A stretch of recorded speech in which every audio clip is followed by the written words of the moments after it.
बिस्मिल्लाहिर्रहमानिर्रहीम अस्सलाम वालेकुम। प्रोग्राम सुबह मेहरान सां गॾु आऊं आहियां अवांजी होस्ट ज़ोया बलोच।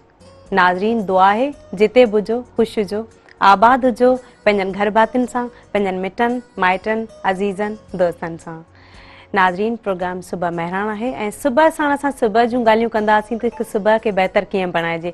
सुबह खे बहितर ईअं बणाइजे जो हाणे मुख़्तलिफ़ एक्टिविटीज़ हूंदियूं आहिनि, मसलन सभ खां अवल त असांजो रिलीजियस एक्टिविटीज़ हूंदियूं आहिनि, असां जंहिं मज़हब सां तालुक़ु रखूं था त उनखां असां शुरूआति कंदासीं। उनखां पोइ वर्ज़िश आहे, वॉक आहे ऐं कुझु अहिड़ियूं एक्टिविटीज़ हूंदियूं आहिनि जिन्हनि खे असां नेग्लेक्ट करे छॾींदा आहियूं, जिन्हनि खे असां सम्झंदा आहियूं त शायदि ई असांजी ज़िंदगी में अहमियत नथियूं रखनि, पर घणियूं अहिड़ियूं शयूं हूंदियूं आहिनि जिन्हनि खे असां नज़र में न आणींदा आहियूं, पर उहे शयूं असां लाइ घणियूं यूज़फुल हूंदियूं आहिनि। त जीअं अॼुकल्ह जेकॾहिं ॾिसिजे त असां घरनि में वेही ऐं हिकिड़ी जेकॾहिं जॉब आहे त उनखे कंटिन्यू रखूं था ऐं वरी जेकॾहिं घर में वेठा आहियूं ख़ाली जॉब खां बग़ैर त बि असां जेको आहे घर जो जेको नंढिड़ो थोरो घणो कमुकार जेको हूंदो आहे उहो करे उन खां पोइ असां जॾहिं फ्री वेहंदा आहियूं त असांखे लखे अहिड़ियूं सोचूं ईंदियूं आहिनि, ख़्याल ईंदा आहिनि जेके समटाइम्स नेगेटिव बि हूंदा आहिनि ऐं असां घणियूं अहिड़ियूं शयूं आहिनि जिन्हनि खे खणी वेंदा आहियूं त भई असां जेको आहे न ख़ुशगवार ज़िंदगी कीअं गुज़ारियूं ऐं असां मुश्किलनि में आहियूं। त ज़िंदगी जो इहो कारो वहिंवार आहे, सभिनी जी लाइफ में जेको आहे मुश्किलातूं बि ईंदियूं आहिनि, ख़ुशियूं बि ईंदियूं आहिनि ऐं इहे ज़िंदगी जूं जेके मुख़्तलिफ़ जेके फीलिंग्स आहिनि इहे ज़िंदगी जो हिसो आहिनि। त जेकॾहिं असां पंहिंजे पाण खे मेंटेन रखंदासीं इन तरह सां त वर्ज़िश खे बि असां जारी रखंदासीं, वॉक बि कंदासीं त वर्ज़िश जेको आहे न सिर्फ़ु असांजो जेको आहे न फिज़िकली असांखे एक्टिव करे थी, पर असांजो जेको ज़हनी दबाव आहे उनखे बि काफ़ी हद ताईं घटाईंदी आहे। त उन तरह सां ही उन लाइ बि हेल्पफुल हूंदी आहे त असांजे जेके अॼु प्रोग्राम में जेके गेस्ट हूंदा उहे बि इन एक्टिविटीज़ सां तालुक़ु रखनि था, उन्हनि खां बि सुवाल जवाब कंदासीं, उन्हनि खां पुछंदासीं त उहे कीअं जेको आहे न इन्हनि सभिनी शयुनि खे कीअं खणी हलिजे, उन्हनि खां कुझु इंस्ट्रक्शन्स वठंदासीं, कुझु अहिड़ियूं ॻाल्हियूं ॿुधंदासीं ऐं असांजे जेके व्यूअर्स आहिनि उहे काफ़ी कुझु इन खां सिखंदा, हितां ॿुधंदा ऐं असांजे व्यूअर्स बि असां प्रोग्राम में शरीक थी सघनि था लाइव कॉल ज़रिए। पर उन खां अॻु हिकु ॿ ॿियूं शयूं चवंदी हलां त नाज़रीन, असां जेके पंहिंजी ज़िंदगी आहे असां उन में अक्सर इहो सोचींदा आहियूं त माण्हू असां सां प्यारु कनि ऐं असांजी जेका ज़िंदगी आहे उन में हिकिड़ो सुकून हुजे ऐं उहो सुकून ईअं हासिलु करे सघिजे थो। कुझु अहिड़ियूं शयूं हूंदियूं आहिनि त जीअं असां कंप्रोमाइज़ न कंदा आहियूं, अक्सर चवंदा आहियूं त जेके शयूं आहिनि या जेके सहूलियतूं आहिनि सिर्फ़ु मूंखे ई हुजनि, त असां कंप्रोमाइज़ करणु सिखूं लाइफ में। ऐं ॿियो असांखे पंहिंजे पाण खे ॿिए सां कंपेयर न करणु घुरिजे, जेको जंहिं फील्ड सां तालुक़ु रखे थो, जेको जीअं आहे, जेको जंहिंजी जीअं नेचर आहे या जेको जीअं ज़िंदगी गुज़ारे थो उहो पंहिंजी ज़िंदगी परफेक्टली गुज़ारे थो ऐं असां जंहिं हिसाब सां हलूं था त असां पंहिंजी ज़िंदगी सही गुज़ारे रहिया आहियूं। पर इनखे ग्रूम करण जी ज़रूरत आहे ऐं ग्रूम ईअं कजे तीअं जीअं अॼु कुझु अहिड़ियूं शयूं आहिनि जेके सिखण लाइ मिलंदियूं, उन्हनि मां काफ़ी कुझु पिराईंदा। नाज़रीन, ऐं नंबर बि अनाउंस कंदी हलां, अव्हां बि असांजे प्रोग्राम में शरीक थी सघो था। स्क्रीन ते जेको नंबर अची रहियो आहे 022210255 उहो डायल कंदा अव्हां बि असांजे प्रोग्राम में शरीक थी सघो था, पंहिंजो कमेंट्स पंहिंजा मशवरा ॾेई सघो था। अव्हां जी जेका मौजूदगी आहे उहा असांजे प्रोग्राम खे वधि खां वधि बहितर बणाए थी। हाणे नाज़रीन, अव्हांखे जेका पंहिंजा गेस्ट मुंहिंजे प्रोग्राम में शामिल थिया आहिनि उन्हनि जो अव्हां सां तारीफ़ कराईंदी हलां। उहे बहितरीन ऐं इल्म जे शौर सां नवाज़ियल आहिनि ऐं रांदियुनि सां तालुक़ु रखनि था। असांजी जेकी पहिरीं होस्ट आहिनि से माशाल्लाह ख़ूबसूरत आहिनि, मशल अहमद, जिम इंस्ट्रक्टर आहिनि, फ्री लॉन्च जर्नलिस्ट बि आहिनि। असांजे जेके ॿिया महिमान आहिनि से आहिनि जुनैद मेमन, स्पोर्ट्समैन आहिनि। ॿिन्ही महिमान खे भलीकार चवंदासीं इन प्रोग्राम सुबह मेहरान में। सभ खां अवल मशल अहमद, कीअं पई गुज़रे सुबह अव्हांजी सुबह सुबह सां? सभु कुझु ठीकु आहे, उमेद आहे तव्हां बि ठीकु हूंदा। ऐं सुबुह मुंहिंजी जेकी आहे पहिरीं त असांजा रूटीन्स ज़ाहिर आहे तव्हांखे ख़बर आहे की छुटियूं थी वेंदियूं आहिनि, जॾहिं तव्हां ग्रेजुएट थी वेंदा आहियो त सभु हर को देरि सां उथणु रूटीन बि असांजो चेंज अप डाउन थींदो आहे हर शइ। पर आहिस्ता आहिस्ता मां नोटिस कयो त ही इलाही अनहेल्दी लाइफ स्टाइल ते पियो लीड करे मूंखे, मतिलबु देरि सां उथणु, देरि सां सुम्हणु, वरी नाश्तो बि स्किप करे डायरेक्ट लंच करे छॾणु। त पोइ मां सोचियो त पर पूरो जेको आहे पंहिंजो रूटीन चेंज कयो ऐं पोइ मां जल्दी उथंदी आहियां, पोइ मां लाइक नाश्तो कंदी आहियां, योगा कंदी आहियां, उनखां पोइ ॾींहुं गुज़रंदो आहे मुंहिंजो। अच्छा, भला हाणे एज़ अ जिम इंस्ट्रक्टर अव्हांखे असां हिन प्रोग्राम में इनवाइट कयो आहे। सुबह सुबह जो ख़ुशगवार मौसम आहे, असांजे व्यूअर्स बि असांखे ॾिसनि था ऐं ॿुधणु चाहींदा त सुबह खे जेको आहे जेकॾहिं माण्हू जिम जॉइन करे थो, जिम में वञे थो या जिम खां आउटसाइड बि आहे, घर में बि अगरि माण्हू वर्ज़िश वग़ैरह करे थो त उन सां पंहिंजी सुबह खे कीअं बहितर बणाए? पहिरीं त मां इहो चवंदसि त जिम माण्हू खे इहो कॉन्सेप्ट हूंदो आहे त तव्हां बसि माना वेट लूज़ करिणो आहे ऐं बसि तॾहिं तव्हां वञी सघो था या बॉडी बिल्डिंग करणी आहे बसि तव्हांखे अगरि त पर अहिड़ो कुझु बि न आहे तव्हां पंहिंजो पूरो लाइफ स्टाइल ईअं सुठो करे सघो था अगरि तव्हां जिम बि नथा जॉइन करे सघो था सुबुह जो जल्दी उथी करे रनिंग ते हली वञो किथे ऐं उनखां अलावा तव्हां बसि योगा कयो मेडिटेशन कयो ब्रीदिंग कयो उनखां अलावा घर में ई कुझु मतिलबु अहिड़ा कार्डियो वर्कआउट करे सघो था मां पहिरीं जिम न कंदी हुअसि मतिलबु एज़ नॉर्मल बसि वर्कआउट करणु पाण वेंदी हुअसि पर हाणे मतिलबु मां ट्रेन बि कंदी आहियां मूं वटि पंहिंजा पर्सनल क्लाइंट्स बि आहिनि ऐं उनजे अलावा जिम में बि मां इंस्ट्रक्ट कंदी आहियां उन्हनि खे तमामु बहितरीनु असां जुनैद मेमण साहब खे भलीकार चवंदासीं प्रोग्राम सुबह मेहरान में कीअं पई गुज़रे सुबह अवांजी सुबह सुबह जो मौसम आहे स्पोर्ट्समैन आहियो हाँ तमामु बहितरीनु लाज़मी ॻाल्हि आहे जी स्पोर्ट्समैन जी सुबह थोड़ी मुख़्तलिफ़ हूंदी आहे एक्सरसाइज़ हूंदी आहे कुझु रनिंग हूंदी आहे त माशाल्लाह बहितरीनु बि गुज़रे वरी ख़ासि तौर जॾहिं हिते अचिबो आहे मेहरान टीवी त वरी थोरो वधीक अञा स्पेशल हूंदी आहे सो बहितरीनु तमामु अच्छा भला जेकॾहिं तव्हां स्पोर्ट्समैन आहियो त स्पोर्ट्समैन उहो हिकु माण्हू खे कहिड़ी जेको आहे न सलाह ॾेई सघे थो त उनखे पंहिंजी सुबह कीअं बहितर बणाइजे ॾिसो मेडिसिन में हिकिड़ी शइ चई वेंदी आहे त तव्हां पहिरीं खां ई अहिड़ो खायो जो तव्हां बीमार न थियो असां अक्सर ईअं थींदो आहे असां ग़लति खाई बीमार थींदे पोइ मेडिसिन यूज़ कंदा आहियूं मेडिसिन आहे वरी मथां जेको आहे असांजे मथां फ्रूट बि खणी बीठा हूंदा आहिनि त फ्रूट खाओ जॾहिं असांखे वणंदो ई न आहे अॼु मतिलबु असांजो जेको खाइण जो लाइफ स्टाइल बिल्कुलु ग़लति आहे सेम वरी ईअं ई पंहिंजो आहे असांजो जेको रूटीन आहे उहो असांजी लाइफ ते तमामु घणो डिपेंड करे थो असां सही टाइम ते अगरि पंहिंजी बॉडी खे मेंटेन रखंदा अचूं हल्की फुल्की एक्सरसाइज़ वॉक जेका तव्हां जंहिंमहिल नॉर्मल आहियो त तव्हां उहो मेंटेन रखी सघो था असीं न कंदा आहियूं जंहिंमहिल बिल्कुलु असां अनफिट थी वेंदा आहियूं को प्रॉब्लम थींदो आहे पोइ असां उनखे कंपलसरी करे छॾींदा आहियूं ऐं उहो टाइम वधीक ॾुखियो हूंदो आहे करणु त इहो त अगरि हर माण्हू पंहिंजी ज़िंदगी में पंहिंजे लाइफ स्टाइल में कुझु अहिड़ो ज़रूरु रखे हिसो जंहिंमें उहो पंहिंजे जिस्म खे पंहिंजी सिहत खे ख़्यालु रखे अच्छा इहा शइ का ईअं न आहे जेका शइ का अजीब आहे इहा शइ का मॉडर्न आहे या की इहा शइ तव्हांखे हर महज़ब पंहिंजो तालीम में या हर माण्हू ताईं मिलंदी इवन इस्लाम में ताईं मिलंदो इस्लाम बि सही टाइम ते उथण जो गाइड करे थो सही टाइम सुम्हण जो 5 वक़्त नमाज़ आहे उनजी हल्की फुल्की वॉक आहे एक्सरसाइज़ आहे त इहे शयूं सभु हूअं ई हेल्दी लाइफ स्टाइल जो हिसो आहिनि ऐं ज़रूरी आहिनि बिल्कुलु तमामु बहितरीनु ॾाढो सुठो मशाला अमन खां पुछंदासीं त मसला त खोड़ आहिनि जे औरतुनि जे हवाले सां ॾिसनि त जेके घर में वेठियूं आहिनि त उहे अक्सर चाहींदियूं आहिनि त वेट लॉस करणु घुरिजे ऐं वेट लॉस बि न थींदो आहे असां अक्सर खाधा ईअं खाईंदा असां पंहिंजे पाण जेको आहे पंहिंजे खाधे ते कंट्रोल करण जी कोशिशि कंदा आहियूं पर समटाइम्स बल्कि ईअं चवां त एवरी टाइम असां ओवर ईट करे वेंदा आहियूं ऐं पोइ वरी जेको आहे इहे शिकायतूं हूंदियूं आहिनि त असां जेको आहे न ओवर वेटेड थी विया आहियूं या जेकॾहिं मेंटली अक्सर डिस्टर्ब असां ॾिसूं था हींअर जेको दौर आहे जेको कॉम्पिटिशन जो दौर आहे हर माण्हू चाहे थो त आऊं अॻिते वधां त हिन दौर में पंहिंजो ज़हन कीअं सेट रखिजे त मुख़्तलिफ़ इशूज़ आहिनि पर असां सभ खां पहिरीं ईंदासीं वेट लॉस ते त वेट लॉस कीअं करणु घुरिजे इते सभु ई चवंदा आहिनि त असां पंहिंजे खाधे ते कंट्रोल था कयूं अच्छा डाइट पहिरीं त डाइट खे असां कयूं त डाइट जो मतिलबु इहो न आहे तव्हां रोज़े वांगुरु पाण खे बुखियो छॾे ॾियो ऐं कुझु बि न खाओ ईअं त तव्हां में एनर्जी न रहंदी तव्हां पूरो डे हलाइण तव्हांखे जेतिरो खपे था खाओ पर सोचे सम्झे खाओ त कहिड़ी शइ मुंहिंजे लाइ हेल्दी आहे कंहिंमें फैट घणो आहे कहिड़ी शइ ऑयली आहे कहिड़ी शइ सोचे सम्झे खाओ ऐं मतिलबु रिसेंटली टाइम खां मां पंहिंजी डाइट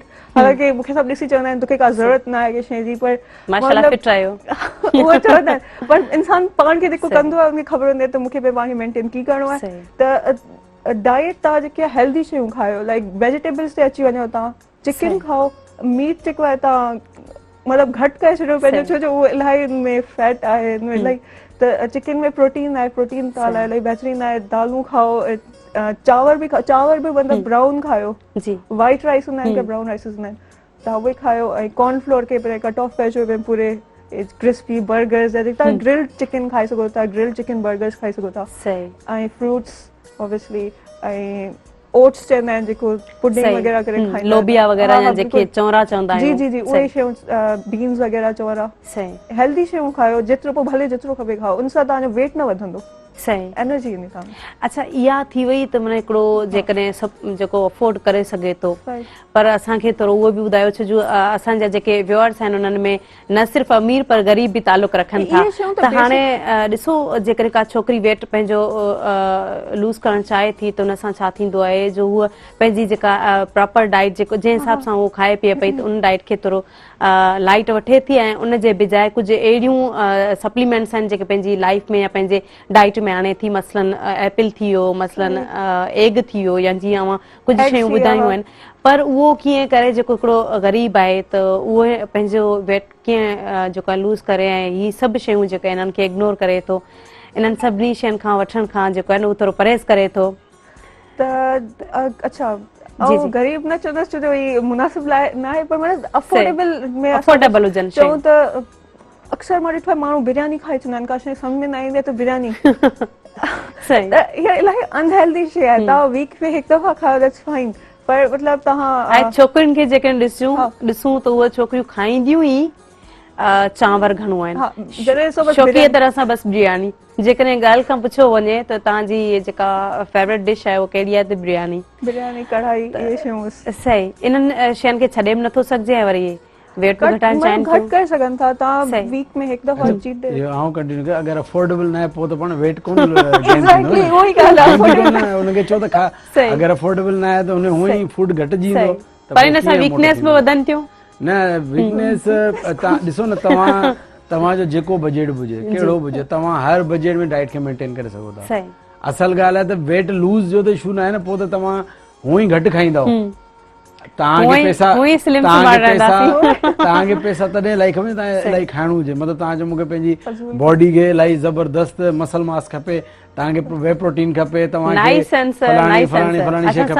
लाइव कॉलर मौजूद आहिनि उन्हनि सां असां ॻाल्हाईंदासीं हेलो अस्सलाम वालेकुम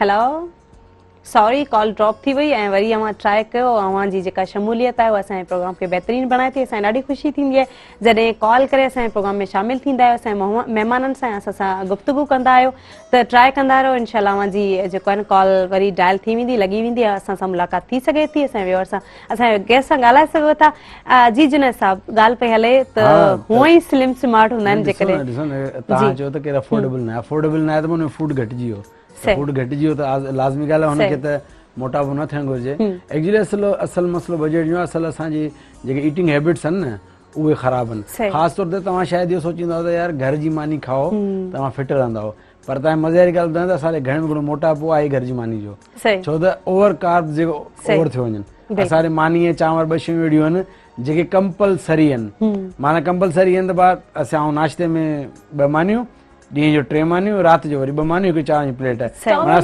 एक्स्ट्रा अच्छा तव्हांखे मज़े वारी ॻाल्हि ॿुधायां तव्हांजे अगरि हिकिड़ो जिम करे थो एक्सरसाइज़ करे थो उनखे पूरे ॾींहं में सिर्फ़ु 2 मानियुनि जी लिमिट आहे एतिरे कार्ब जी वधीक लिमिट मतिलबु वधीक खाईंदो त हुनजे मोटापे में ईंदो त हिन मां सोचो त असां केतिरो ओवर पिया खाऊं मतिलबु असांखे खाइणु घुरिजे मतिलबु 20% अॼु 100% खाऊं पिया कार्ब उनजे करे माशाअल्लाह साहिबा छा चवंदा एग्री कयो था जिन साहब जी ॻाल्हि सां त घर जी जेका मानी आहे ऐं वरी असां ओवर ईट कयूं था त अञा असांजे जेको आहे वज़न आहे उनखे वधाए थी वज़न खे बि तव्हां में वरी पोइ अगरि तव्हां जिम था वञो वरी ऐं तव्हांखे पोइ कार्ब्स उन हिसाब सां खाइणी आहे छो जो तव्हां घणो ओवर ईटिंग बि करे छॾियो त तव्हांजी एनर्जी घटि थी वेंदी तव्हांखे निंड ईंदी तव्हांखे सुस्ती थींदी तव्हां वर्कआउट न करे सघंदा सही त इहे इन सां मां बिल्कुलु एग्री कंदसि सही तमामु बहितरीन ॻाल्हि त जेको आहे तव्हां जेका ॻाल्हियूं कयूं ऐं हितां वरी असां अञा ॿिया बि घणा मसला आहिनि मसाइल आहिनि उन्हनि ते गुफ़्तगू कंदासीं पर ब्रेक वठणु बि ज़रूरी आहे नाज़रीन टाइम थियो आहे कमर्शियल ब्रेक जो ब्रेक खां पोइ असां वापसि ईंदासीं केॾांहुं न वञो असां सां गॾु रहिजो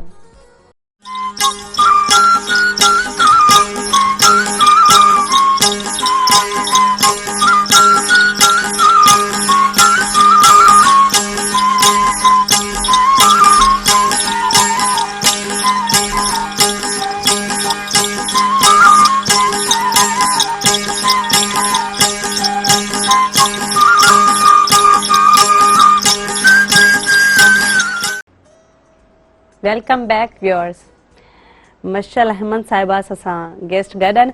अच्छा मशल, ॻाल्हि जेकॾहिं अचे त जेकॾहिं न्याणियूं आहिनि, छोकिरियूं आहिनि, जिमखाना जी तरफ़ कुझु घटि ईंदियूं आहिनि, छो जो हीअ जेको फील्ड आहे इन तरफ़ हिकिड़ो त असांखे जेको आहे न अलाउ बि न हूंदो आहे, ऐं वरी जेकॾहिं का छोकिरी अची वेंदी आहे त माशाल्लाह तव्हां ॿिनि फील्ड में आहियो, त छा चवणु चाहींदा उन्हनि छोकिरियुनि लाइ? पहिरीं ॻाल्हि त तव्हां जिम करे तव्हां कुझु ग़लति नथा कयो, अगरि कुझु सम्झनि था त हीअ इलाही तव्हां मॉडर्न पिया थियो या छा, उहा ई जुनैद वारी ॻाल्हि खे मां रिपीट कंदसि, तव्हां मज़हब बि तव्हांखे चए थो तव्हां पंहिंजे पाण खे तंदुरुस्त रखो, वर्जिश कयो, एक्टिव रहो, पंहिंजे लाइफ खे टाइम वेस्ट न कयो ॿिए फज़ूल कमनि में, कमु ठाहींदा हर शइ कंदा पर मतिलबु पंहिंजे पाण खे फिट न रखंदा, त इनमें का बुराई न आहे, तव्हां एक्टिव रहो था। ऐं मुंहिंजो पाण कॾहिं अहिड़ो को इरादो न हो, पर उनजे पोयां हिकिड़ी साइड स्टोरी बि आहे, अगरि तव्हां पुछणु चाहींदा त उहा मां ॿुधाईंदसि त कीअं मूं स्टार्ट कयो। मूंखे परे परे ताईं न हुयो त मां जिम कंदसि, पर मूंसां कुझु स्पाइन बैकबोन जो मसइलो हुयो, जंहिंजे करे मतिलबु मां इलाही डॉक्टर्स जा चक्कर कढिया ऐं फिजियोथेरेपी कराई, कुझु फ़र्क़ु न पियो, पर मां पोइ आहिस्ता आहिस्ता पाण रिसर्च करे जिम जॉइन कयो, वर्कआउट ऐं वेट ट्रेनिंग कई, स्ट्रेंथ ट्रेनिंग, जंहिंखां पोइ मां पंहिंजे बैक खे स्ट्रॉन्ग कयो वेट ट्रेनिंग करे, उनखां पोइ मूंखे इलाही फ़र्क़ु पियो। उनखां पोइ मूंखे इहा बि ख़बर पई त तव्हां पंहिंजे प्रॉब्लम्स खे बि सॉल्व करे सघो था, अहिड़े क़िस्म जी अगरि तव्हांखे पेन्स आहिनि तव्हांखे बि ख़बर हूंदी कीअं मतिलबु तव्हां पंहिंजी इंजरीज़ खे रिकवर करे सघो था, चाहियो त उहो आहिस्ता आहिस्ता करे करे करे करे हाणे मतिलबु अहिड़ो लेवल अची वियो आहे जो हाणे मूंखे ख़बर पइजी वेंदी आहे त मुंहिंजा क्लाइंट्स ईंदियूं आहिनि, उन्हनि खे डिस्क जो मसइलो हूंदो आहे, बैक जो, त उन्हनि खे बि मां ट्रेन कंदी आहियां उन हिसाब सां। सही, अक्सर जेको आहे न जीअं मां ॻाल्हि कई त जेको आहे बैक जो मसइलो हूंदो आहे त पोस्चर ख़राब हूंदो आहे, MRI करायो, कॾहिं वेंस जो मसइलो हूंदो आहे, कॾहिं वरी जीअं तव्हां बैकबोन जी ॻाल्हि कई त उनजो मसइलो हूंदो आहे, त इहो बि बेटर थी सघे थो जेकॾहिं उते अचनि थियूं। बिल्कुलु उन तरीक़े जो अलॻि एक्सरसाइज़ हूंदियूं आहिनि, फिजियोथेरेपी हूंदी आहे, फिजियोथेरेपी बेशक तव्हां करायो, पर एक्सरसाइज़ पाण बि कयो तव्हां अहिड़े क़िस्म जी, ऐं इहे अहिड़ियूं एक्सरसाइज़ हूंदियूं आहिनि जेको तव्हां मतिलबु विदाउट के प्रोफेशनल जे सुपरविजन नथा करे सघो, छो जो रिस्की आहे, वरी तव्हां कुझु अहिड़ो ग़लति करे छॾियो, वरी तव्हां इंजरी थी वञे, त तव्हां मतिलबु के प्रोफेशनल जी सुपरविजन जे हेठां करे सघो था इहो। सही, तमामु बहितरीन। अच्छा योगा लाइ छा चवंदा हुआ? अच्छा, योगा लाइ चवंदा आहिनि त हीउ बुद्धिज़्म आहे, उतां खां शुरू थी आहे ऐं बसि ओम ऐं अहिड़े क़िस्म जी शयूं कयो, पर ॾिसजे त निमाज़ बि हिकु क़िस्म जी योगा ई थी वञे, अगरि तव्हां मेडिटेशन था कयो पंहिंजे पाण सां, लाइक त योगा स्ट्रेचिंग, तव्हां स्ट्रेच कयो था ईअं, त हुनखे तव्हां योगा नालो ॾेई छॾियो था। सही। अच्छा, चवंदा आहिनि जिम मुश्किल आहे, ऐं जेको आहे न जिम करण खां पोइ बॉडी जेका आहे उन लेवल ते न ईंदी आहे, उहा नथी रहे, त छा चवंदा हुआ हिन लाइ? काफ़ी अहिड़ा जेको आहे न नेगेटिव ख़्याल आहिनि, त मतिलबु तव्हां अगरि जिम छॾे ॾींदा त तव्हांजो वेट वरी वधी वेंदो आहे, अहिड़ी क़िस्म जी, त इहो ग़लति आहे। हा, बेशक तव्हां जिम छॾे ॾींदा वरी उहो ई साॻियो खाइणु शुरू थी वेंदा त अनहेल्दी लाइफ स्टाइल में अची वेंदा, त ज़ाहिर आहे कंहिंजो बि वेट वधी वेंदो, पर ही ग़लति आहे जेको कुझु माण्हू चवंदा तव्हां अहिड़ियूं मशीन्स था कयो त तव्हांजो वेट तव्हां फैलिजी वेंदा, अहिड़े क़िस्म कुझु न आहे। मूंखां रोज़ पुछंदियूं आहिनि इहो छोकिरियूं हुते जिम में, अहिड़ो कुझु न आहे। अच्छा, तमामु बहितरीन। छा चवंदा योगा लाइ जुनैद साहब? न, हीअ जेका हीअ ॻाल्हि कंटिन्यू कंदो, इहा ॻाल्हि सही आहे। असल एक्चुअली थींदो ई आहे जो असां जंहिं महिल एक्सरसाइज़ कयूं पिया न, त ओॾी महिल खाइण जो ख़्यालु बि रखूं पिया, मतिलबु जिम कयूं पिया त असां डाइट प्रॉपर फॉलो कयूं था, वरी जंहिं महिल असां जिम ऑफ कयूं था न त पोइ वरी पंहिंजो डाइट खे जो बि ख़्यालु नथा रखूं, मतिलबु असां मतिलबु डबल पॉलिसी मां इहा आहे त करियूं पिया एक्सरसाइज़ त डाइट जो बि ख़्यालु रखूं पिया त पूरा फिट थियूं, वरी जंहिं महिल जिम बंदि आहे त पोइ चवंदा हाणे कहिड़ो फ़ाइदो, बसि पोइ खाओ पीओ। असल इशू सॼो खाइण पीअण जो आहे। तव्हांजो जेको डाइट जेकर तव्हांजी ॾिसो न, डाइट ईअं न आहे त तव्हां घटि ई खायो, डाइट समटाइम स्लिम माण्हू हूंदा आहिनि, समटाइम अहिड़ा केसिस हूंदा आहिनि जिन ते बॉडी फैट घटि हूंदो आहे, बॉडी मास घटि हूंदो आहे, त उन्हनि खे घणो खाइणो पवंदो आहे, मतिलबु उहा डाइट डिफरेंट प्लान आहे त कीअं तव्हां पंहिंजी बॉडी खे ग्रो कयो। सिर्फ़ु इहो न आहे त 80 kg वारो 60 ते अचे, इहो बि ज़रूरी आहे त 45 वारो 60 ते कीअं अचे, ऐं इहो वधीक हार्ड आहे। तव्हां अगरि वेट लॉस में अचो था, इज़ी आहे, छा त तव्हां जंहिं महिल तव्हां में फेट, हिकिड़े माण्हू में फेट कुदरती न वधंदो आहे, मेटाबॉलिज़म एॾो फास्ट हूंदो आहे, फेट तव्हां इंक्रीज़ न थींदो आहे, उन्हनि ॾे चांसिस सिर्फ़ु मास खे गेन करण जा आहिनि। ऐं हिन जेको बॉडी बिल्डिंग जी दुनिया आहे या जेका फिटनेस दुनिया आहे, इन में हार्डेस्ट शइ जेका आहे न उहा मास खे गेन करणु आहे। मास खे गेन करणु फैट्स खां लॉस करण खां वधीक ॾुखियो आहे, छो त मास पंहिंजे पाण ते हाणे मतिलबु बाक़ाइदे हिकिड़ो हार्ड जॉब आहे, पर बहरहाल इहे खाइण ते ई सॼो डिपेंड आहे तव्हांजी बॉडी जो स्ट्रक्चर छा बीहंदो। बाक़ी एक्सरसाइज़ त ईअं आहे त तव्हां पंहिंजी बॉडी खे शेप में आणियो था, एक्सरसाइज़ जो आहे बसि। अच्छा इनखे डेली रूटीन न चइबो हाणे ॾिसो जीअं ॻाल्हि थी वई त जिम में अचनि था जॉइन करे वरी छॾे था ॾियनि हाणे इनखे कंटिन्यू रखिणो आहे छो जो जेसिताईं असांजी ज़िंदगी आहे तेसिताईं असांखे पंहिंजे पाण खे फिट रखिणो आहे पोइ भले योगा करे माण्हू मुख़्तलिफ़ एक्सरसाइज़ कंदो रहे भले जीअं मशल ॻाल्हि कई त रनिंग कंदो रहे माण्हू त इहे मुख़्तलिफ़ जेके एक्टिविटीज़ आहिनि इहे लाज़मी आहिनि लाइफ लाइ ऐं डेली रूटीन में इहे शामिल हुजनि अच्छा ॾिसो न तव्हां डिफरेंट स्पोर्ट्स में डिफरेंट तव्हांखे बॉडी स्ट्रक्चर मिलंदो हाणे तव्हां स्पोर्ट्स खे काउंट कयो अगरि बॉडी बिल्डिंग अचो था त उन में हिकिड़ो बॉडी स्ट्रक्चर हिकिड़ो डिफरेंट आहे हेवी हिकिड़ा वरी उन बॉडी बिल्डिंग में हिकिड़ा अचनि जेके मॉडलिंग वारा आहिनि जेके पंहिंजी बॉडी खे सिर्फ़ु ख़ूबसूरत बनाइनि था फिटनेस रखनि था वरी तव्हां डिफरेंट स्पोर्ट्स में अचो मैराथन में अचो मैराथन जी बॉडी आहे बिल्कुलु स्लिम हूंदा आहिनि उहे एतिरी रनिंग कंदा आहिनि जो हुनजो फैट त ॻरी वेंदो आहे मांस बि ॻरी वेंदो आहे बिल्कुलु स्लिम हूंदा आहिनि त हर स्पोर्ट्स में डिफरेंट बॉडी स्ट्रक्चर जा माण्हू हूंदा आहिनि हाणे असल आहे त तव्हां जो गोल छा आहे तव्हांजो ड्रीम छा आहे पोइ उन हिसाब सां बॉडी स्ट्रक्चर माण्हू जो सेट थींदो आहे कंहिं माण्हू जो छा हिकिड़ा माण्हू अहिड़ा जे चवंदा असांखे पंहिंजो सिक्स पैक न खपनि असांखे बॉडी बिल्डर असांखे सिर्फ़ु फिट हुजूं पोइ डाइट कंदा वॉक कंदा तॾहिं मेंटेन थी सघे थो असल आहे त तव्हां जेको फिट रहणु आहे न इन दी एंड उहा शइ मेन आहे उहा माण्हू कुझु बि करे असांजे हिसाब सां केरु हर को माण्हू पंहिंजे पाण फिट रखे पोइ इवन कहिड़ी बि शइ करे मतिलबु कहिड़ी एक्सरसाइज़ करे कहिड़ी योगा सां तव्हां फिट थी सघो था वॉक सां रनिंग सां जॉगिंग सां जिम सां या का बि स्पोर्ट्स एक्टिविटी तव्हां पाण फिट रखी सघो था पर मतिलबु हेल्दी लाइफ स्टाइल हुजे बिल्कुलु तमामु बहितरीनु ॾाढी सुठी ॻाल्हि कयो मशल अहमद असां ईंदासीं मशल अहमद जीअं त असां पहिरीं ॻाल्हि कई त मुख़्तलिफ़ मसइला हूंदा आहिनि उन्हनि मसइलनि जो सोल्यूशन छा आहे त एज़ अ जिम इंस्ट्रक्टर असां पुछणु चाहींदासीं त जीअं असांजे व्यूअर्स जेके आहिनि उन्हनि खे बि तव्हां आगाही मिले त हाणे अची हुई ॻाल्हि स्ट्रेस जी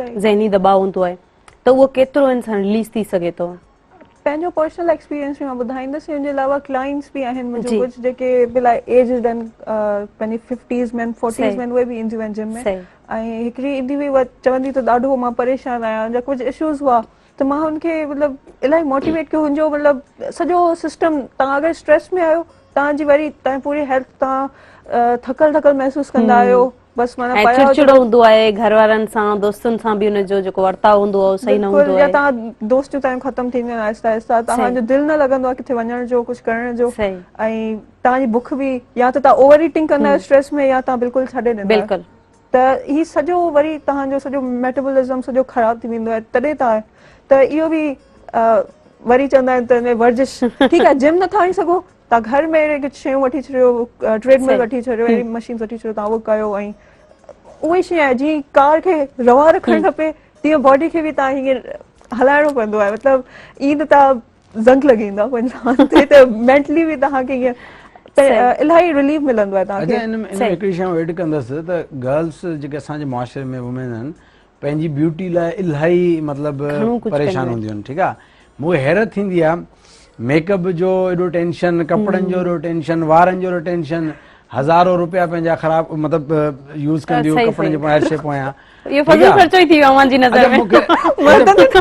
हक़ीक़त आहे फज़ूल आहे तव्हां ॾिसो न तव्हां हिकिड़ी शइ सिर्फ़ु ॾिसो तव्हां जेके असां मॉडल्स खे फॉलो कयूं था जेके पाकिस्तानी आहिनि या जेके बि आउटसाइडर जेके बि मॉडल्स हुननि जी जेका मेन शइ आहे न जेका हुननि खे ख़ूबसूरत करे थो उन फिटनेस आहे बिल्कुलु हू अगरि टी शर्ट पाइनि हू अगरि शलवार कमीज़ पाइनि हू हर शइ में मतिलबु सुठो छा त तव्हांजो जेको बॉडी स्ट्रक्चर आहे तव्हांजी ख़ूबसूरती खे वधीक मतिलबु पर अगरि असांजे मुआशरे में छा आहे 80 किलो 90 किलो 100 किलो पर मेकअप ऐं कपिड़ा ऐं ज्वेलरी एॾो अच्छा इन में अगरि तव्हां अगरि हिन तरफ़ थोरो पंहिंजे पाण फिट रखण तरफ़ अची वञनि त हिकिड़ो गर्ल्स लाइ वधीक तव्हां ॾिसो असांजे अक्सर हूंदो आहे त शादी ताईं पंहिंजी केयर कंदा आहिनि छोकिरियूं बुख रही बि पंहिंजे पाण फिट रखंदियूं शादी थींदी पोइ त बाबा हाणे असांखे को टास्क ई कोन्हे ख़ूबसूरत रहण जो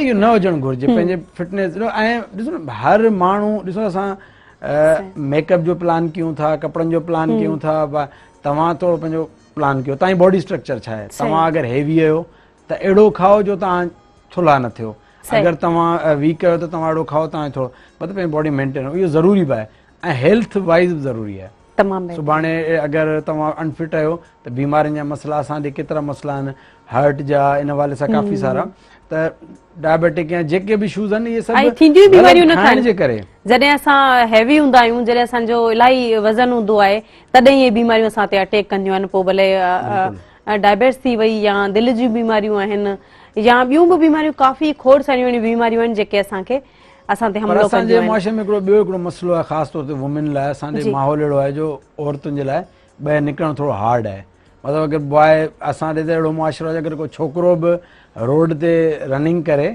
या त हुनखे सभु अहिड़ी रनिंग पियो करे मां थोरो इनखे थोरो अजीब लॻंदो आहे त गर्ल्स जे लाइ त हूअं ई काफ़ी हार्ड आहे इन में हिकिड़ो थोरो गवर्नमेंट खे बि घुरिजे त अहिड़ियूं फैसिलिटीज़ गर्ल्स जे लाइ मतिलबु करे मां उनखे ॾे पार्क्स हुजनि या अहिड़ी कुझु जिथे हुननि जी फिटनेस जे हवाले सां मतिलबु काफ़ी इशू आहे छो त छोकिरनि खे तव्हां ॾिसंदा असांजे मुआशिरे में भला चलो हिकिड़ा त हिकिड़े खे शौक़ु ई कोन्हे पर जिन खे शौक़ु आहे हुनखे मौक़ो आहे त कंहिं स्पोर्ट्स में लाइ वञनि के ग्राउंड ते लाइ वञनि का रांदि रनि का रनिंग कनि का वॉक कनि त गर्ल्स जे लाइ इहे मौक़ा घटि आहिनि माना असां ख़ुदि बि असीं इहा शइ फील कंदा आहियूं अगरि असां पंहिंजी फैमिली खे सिर्फ़ु जिम जॉइन न करायूं त पोइ किथे वठी वञूं छो जिम ई हिकिड़ो अहिड़ो ऑप्शन आहे वुमेन जो अलॻि आहे चौधी वारी में वञी एक्सरसाइज कनि थियूं ठीकु आहे पर हुन खां अलावा अहिड़ो को खुलो माहौल हुजे मतिलबु इहो थोरो सोचणु घुरिजे जेके असांजे स्पोर्ट्स डिपार्टमेंट आहिनि त वुमेन जे लाइ असांखे हिकिड़ो करणु घुरिजे जिथे हू वञनि फ्रीली सुठे माहौल में जिथे हुननि खे मतिलबु इहा शइ हेजिटेशन न थिए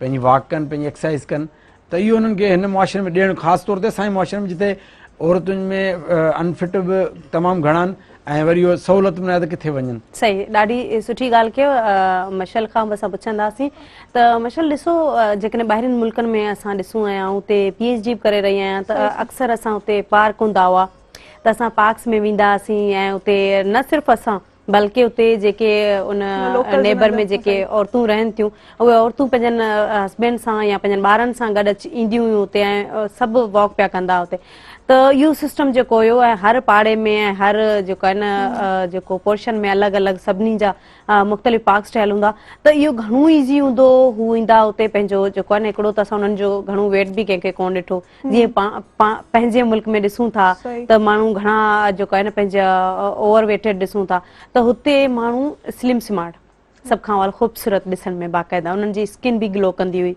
ऐं वरी जेकॾहिं ज़हनी तरह सां बि हू फिट हुआ वो असां वांगुरु ईअं न चिड़चिड़ियूं ॻाल्हियूं करनि नंढड़ी वॾी ॻाल्हि तां झगड़ो करणु ऐं घरनि में अक्सर असां ॾिसूं था न सिर्फ़ु की हिकिड़े घर में हर घर में जेकॾहिं ॾिसिजे त छोकिरियुनि खे अगरि ॿाहिरि नथो कजो वञे या औरतूं आहिनि उहे अगरि ॿाहिरि नथियूं निकिरनि पोइ ज़ाहिर आहे ज़हनी जॾहिं स्ट्रेस थिए थो त सही पोइ मर्द जॾहिं घर में अचे थो उन सां झगड़ो आहे मर्द ईअं ई चवंदो आहे त जॾहिं आउं ईंदो आहियां का न का शिकायत हूंदी आहे का न का ॻाल्हि रखे वेठियूं हूंदियूं आहिनि पर इहो छा आहे इहो हू जेको आहे न उन्हनि जो ज़हन फ्री न आहे त उन्हनि पार्क्स लाइ छा चवंदा त बिल्कुलु मां पार्क्स लाइ इहो चवंदसि त पहिरीं हिते हैदराबाद में त इलाही घटि अहिड़ा पार्क्स आहिनि या अहिड़ा पार्क्स आहिनि जेके मेंटेन नथा कया वञनि सुकिया पिया आहिनि मतिलबु ग्रास बि सही न आहे हुनमें हाणे ॾिसो मतिलबु उन्हनि जी बि मेंटेनेंस सही नथी कई वञे त पार्क्स हुजणु खपनि अहिड़ी क़िस्म जो अहिड़े क़िस्म जा सोशल क्लब्स हुजनि हाणे असांजे हैदराबाद में बसि रुॻो हिकिड़ो कुझु अहिड़ा मख़सूस बसि क्लब्स आहिनि जंहिंमें असां वेंदा आहियूं ऐं बसि वॾी वॾी फीस आहिनि उन्हनि जूं हर को अफोर्ड बि नथो करे सघे ऐं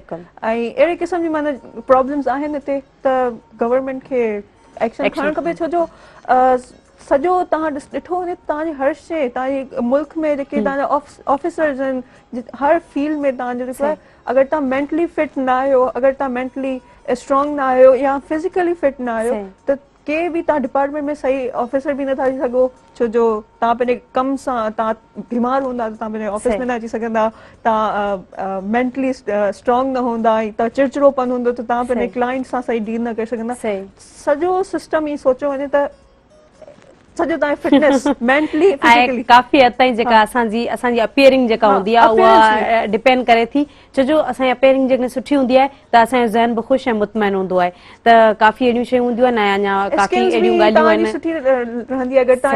स्किन ते बि ईंदासीं इहो वसी टॉपिक आहे हिन ते असां ॻाल्हाईंदासीं पर ब्रेक वठंदासीं नाज़रीन साई जो वक़्तु थियो आहे न साई खां पोइ असां वापसि ईंदासीं केॾांहुं न वञिजो असां सां गॾु रहिजो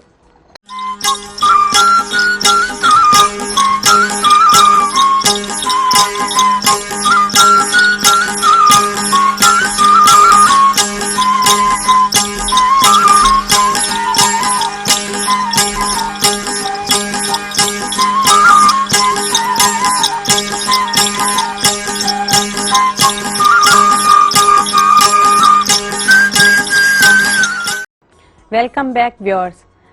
नाज़रीन, मशल अहमद साहिबा असां गॾु आहिनि, वर्ज़िश सां तालुक़ रखनि थियूं ऐं जेको आहे असांखे मुख़्तलिफ़ योगा एक्सरसाइज़िस आहिनि या जेके एक्सरसाइज़ चइजे या वॉकिंग चइजे, उन हिसाब सां असांखे कुझु इंस्ट्रक्शन्स ॾींदियूं ऐं उमेदु आहे उन मां अवां घणो कुझु सिखंदा। ऐं ॿिया जेके असांजा गेस्ट आहिनि से स्पोर्ट्स सां तालुक़ रखनि था। जुनैद मेमन साहिबु असां सां गॾु आहिनि, त उन्हनि खां अवां रांदियुनि जे बारे में सिखंदा कि अहिड़ियूं शयूं हूंदियूं आहिनि जेके असां पंहिंजे गेस्ट खां सिखंदा आहियूं ऐं जिन्हनि खे जेका आहे न असांजी उन मां ज़िंदगी संवरी वेंदी आहे। त इन्हनि जेके शयूं आहिनि जेके ॿुधो था इन्हनि ते असांखे ज़रूरु अमल करणु घुरिजे। ही उहे शयूं आहिनि जिन्हनि खे असां इग्नोर नथा करे सघूं। जेकॾहिं इग्नोर न कंदासीं त जेको असांजो लाइफ स्टाइल आहे उहो काफ़ी हेल्दी लाइफ स्टाइल हूंदो ऐं असां ख़ुशि रही सघंदासीं, स्ट्रॉन्ग रहंदासीं पंहिंजी ज़िंदगी में। अच्छा मशल साहिबा, जेकॾहिं अवां ॻाल्हि कई योगा एक्सरसाइज़िस जी, त मुख़्तलिफ़ योगा एक्सरसाइज़िस हूंदियूं आहिनि, त उन्हनि में जेकॾहिं नर्वस सिस्टम लाइ बि योगा आहे, त उन लाइ कहिड़ी योगा आहे जेका असां पंहिंजे स्ट्रेस खे रिलीज़ करे सघूं? योगा जा भी वरी इलाही नेम्स था अची वञनि, उन्हनि जूं अलॻि टर्मिनोलॉजीज़ आहिनि, पर हीअ ज़ाहिरी आहे त सेट में तव्हां सम्झा थी सघां त सही उहो प्रैक्टिकली जेको हूंदो आहे तव्हांजो ओड़े टाइप जी ड्रेसिंग हूंदी आहे, ड्रेसिंग हूंदी आहे, तव्हां मैट विछाईंदा आहियो ऐं अहिड़ी। अच्छा, योगा के माण्हू ई कंदा आहिनि सफ़ा जिम में कंदा आहिनि, कुझु हिकिड़ी आहे असांजी उहा आंटी बसि चवंदी आहे मूंखे माहौल वणे थो, बसि हिते हलो हलो लॻो पियो आहे, असां हिते योगा कयां थी। पर योगा असल में तव्हांखे बिल्कुलु ख़ामोशी, तव्हां अर्ली मॉर्निंग कयो, बिल्कुलु फजर वारे टाइम ते नमाज़ पढ़ी वठो, हुन खां पोइ बेशक कयो या कुझु बि कयो, त सुकून हुजे जिथे छत ते तव्हां मैट विछाए करे उते अहिड़ियूं ब्रीदिंग नर्वस जो प्रॉब्लम आहे कि तव्हांखे स्ट्रेस सां तव्हां ब्लड प्रेशर बि तव्हांजो वधे थो या अहिड़े क़िस्म जी शयूं थियनि थियूं, त तव्हां ब्रीद इन बिल्कुलु ऐं मतलब 1 या 30 सेकंड्स लाइ पंहिंजी ब्रीथ खे रोको, अंदर ब्रीद इन फिर ब्रीद आउट आहिस्ता 30 सेकंड्स खां पोइ, मतलब जेतिरो एतिरो तव्हां रोको पंहिंजे साह खे जेको तव्हांखे हिते पेन थियणु शुरू थी वञे। त इहो तव्हां कॉन्स्टेंटली तव्हां 6 टाइम्स या 5 टाइम्स करे सघो था, त तव्हां आहिस्ता आहिस्ता तव्हां नोटिस कंदा त तव्हांजो ब्लड प्रेशर थोरो घटि थींदो, अगरि तव्हांजो वधियल हूंदो या अगरि नॉर्मल ते अची वेंदो। सही, तमामु बहितरीनु। अच्छा भला जेकॾहिं असां पंहिंजो वेट लूज़ करणु चाहियूं था त उन हवाले सां कहिड़ी योगा आहे जेका असां कंदासीं? वेट लूज़ योगा सां नथो थी सघे। अच्छा, न थी सघंदो आहे? मतलब तव्हां ओके, तव्हां बसि एक्टिव थी था वञो या तव्हां फ्लेक्सिबिलिटी तव्हां में अची थी वञे, पर वेट इहो जेको चवंदा आहिनि, अच्छा हिकिड़ा फेस योगा बि हूंदी आहे, हाणे त चवंदा आहिनि तव्हां फेस योगा ते बि असां ईंदासीं, पर असां सां लाइव कॉलर मौजूद आहिनि, उन्हनि सां ॻाल्हायूं। हेलो, अस्सलाम वालेकुम।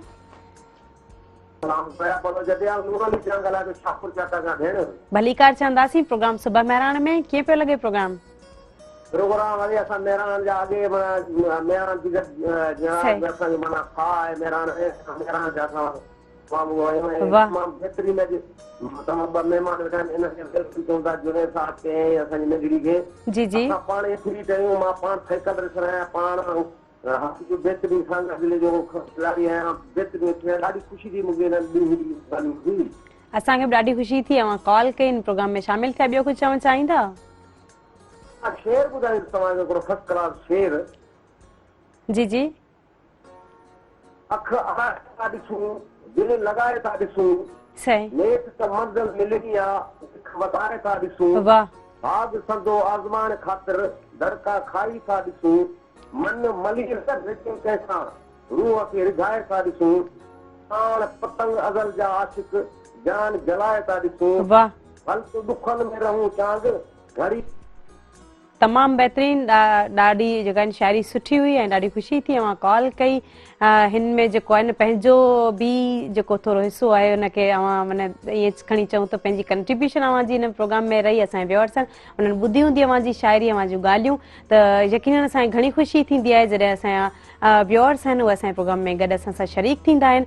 अच्छा मशल साहिबा, जीअं ॻाल्हि पए कईसीं त योगा जेका आहे उहा वेट लूज़ नथी करे सघे, जेकॾहिं फेस योगा जी ॻाल्हि कजे त उनखे मेंटेन करे सघिजे थो? बिल्कुलु, फेस योगा अक्सर फीमेल्स कंदियूं आहिनि, त असां डबल चिन थी वई आहे, असां जॉ लाइन आहे या असांजो मतिलबु अहिड़े क़िस्म जूं ॻाल्हियूं हूंदियूं आहिनि उन्हनि जूं, त असां उन्हनि खे इहो रेकमेंड कंदा आहियूं त उन्हनि जा मतिलबु तव्हां फेस खे मथे करे मुंहुं खोलाए, मतिलबु पूरो हिकिड़ो फेस जो अलॻि योगा, उहो फ़र्क़ु पवंदो आहे अगरि तव्हां कॉन्स्टेंटली उहो कंदा रहो था डेली बेसिस ते। त वेट लॉस लाइ तव्हांखे महिनत करणी पवंदी आहे। अक्सर बसि माण्हू चवंदा आहिनि तव्हां असांखे टिप ॾेई छॾियो, हिकिड़े ॾींहं जी ॻाल्हि न हूंदी आहे, हिननि लाइ तव्हांखे महीना खपनि, हार्ड वर्क करणु खपे तव्हांखे हुनजे लाइ, ऐं पोइ तव्हां पंहिंजे गोल खे अचीव करे सघो था। ईअं डाइट ग्रीन टी ऐड कयो, चांहि पई आहे हिते, त हुन मां इहो चवंदसि त तव्हां शिफ्ट कयो ग्रीन टी ते, हुनमें लेमन ऐड करे, हुनमें हनी। पर जेकॾहिं कंहिंखे स्टमक प्रॉब्लम आहे त पोइ स्टमक प्रॉब्लम आहे त ठीकु आहे, तव्हां पोइ पाणी वधीक पीओ। सही, पाणी चवंदा आहिनि त स्किन बि तव्हांजी सुठी थी थिए, ग्लो थो थिए। ईअं पोइ माने स्किप करे छॾियूं चांहि खे, न ग्रीन टी हुजे। ठीकु आहे, जेके चांहि पसंदि हूंदी उहे हिन ॻाल्हि ते न थींदा ऐं खाधो ठीकु आहे चांहि त, पर ठीकु आहे तव्हां चांहि पी सघो था, पर में खंड तव्हां घटि विझो। बिल्कुलु, खंड ऐं ब्लैक लूण टी पीओ, सुलेमानी चांहि जंहिंखे चवंदा आहिनि कुझु न। सही।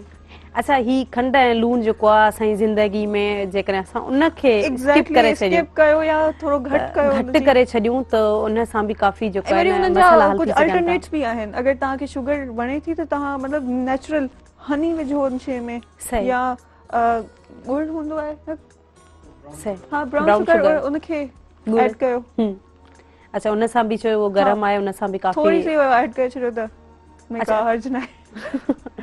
तमामु बहितरीन। ऐं असांजूं जेके घर में वेठल औरतूं आहिनि, जीअं मां ट्रेडमिल जी ॻाल्हि कई त उहो यूज़ करे सघनि थियूं, पर जेकॾहिं कंहिं मशीनरी खां बग़ैर हू पंहिंजो एक्सरसाइज़ करणु चाहिनि थियूं त उहा कहिड़ी एक्सरसाइज़ हूंदी जिन्हनि खे करणु खपे? ट्रेडमिल बि हर कंहिंखे सही इस्तेमालु, मतिलबु चवंदा त असां ट्रेडमिल ते हलूं था आहिस्ता, बिल्कुलु स्लो ते हलाईंदा आहियूं, बसि कलाकु वॉक करे तस्वीर लॻाईंदा आहिनि त असां कलाकु वॉक कयूं। ऐं वरी छोकिरियूं आहिनि घणियूं जज़्बाती थी वेंदियूं आहिनि, त 4 ॾींहं उन ते वॉक कई, उन खां पोइ वरी उन ते कपिड़ा खाका ईअं ई हूंदो आहे घरनि में। जेकॾहिं असां पंहिंजो एक्सपीरियंस रहियो आहे उन जी ॻाल्हि कयूं त एक्सरसाइज़ कीअं कजे बग़ैर मशीनरी जे? बग़ैर मशीनरी जे जाम एक्सरसाइज़ हूंदा। जंपिंग कयो, जंपिंग जैक्स हूंदी आहे, हाई नीज़ हूंदी आहे, ऐं अहिड़े क़िस्म जी पुशअप्स हूंदा आहिनि। तव्हां पुशअप त तव्हां लाइ, तव्हां शोल्डर्स लाइ, तव्हां चेस्ट लाइ, तव्हांजे ट्राइसेप्स लाइ, हर शइ लाइ मतिलबु पुशअप तव्हां करे सघो था। तव्हांखे बि बिल्कुलु हुन जो अंदाज़ो हूंदो।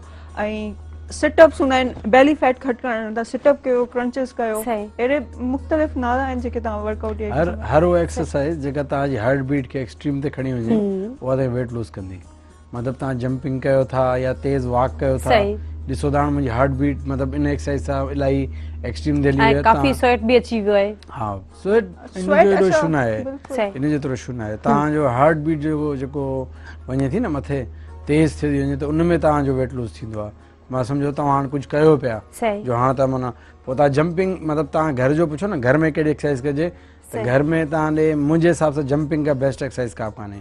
अगरि रस्सी ते करियो त बेस्ट आहे, अगरि न त हूअं ई जंपिंग कयो, काउंट करे कयो, हेतिरा जंप कयो जो तव्हां ख़ुदि फील कयो त माना हाणे माना कमु घणो थी वियो, हाणे कोन थी वधीक एक्सरसाइज़ करे। त इहो बाक़ी डाइट मेन शइ आहे। डाइट जे बग़ैर वेट लूज़ न थींदो।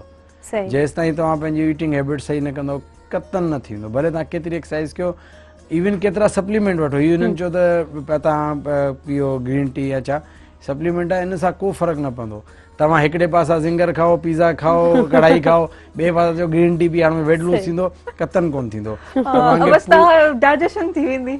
हा, तव्हां पूरो हिकिड़ो लाइफ स्टाइल मेंटेन कंदव खाइण पीअण जो, पोइ ई तव्हांजो मतिलबु इहो वेट लूज़ थींदो।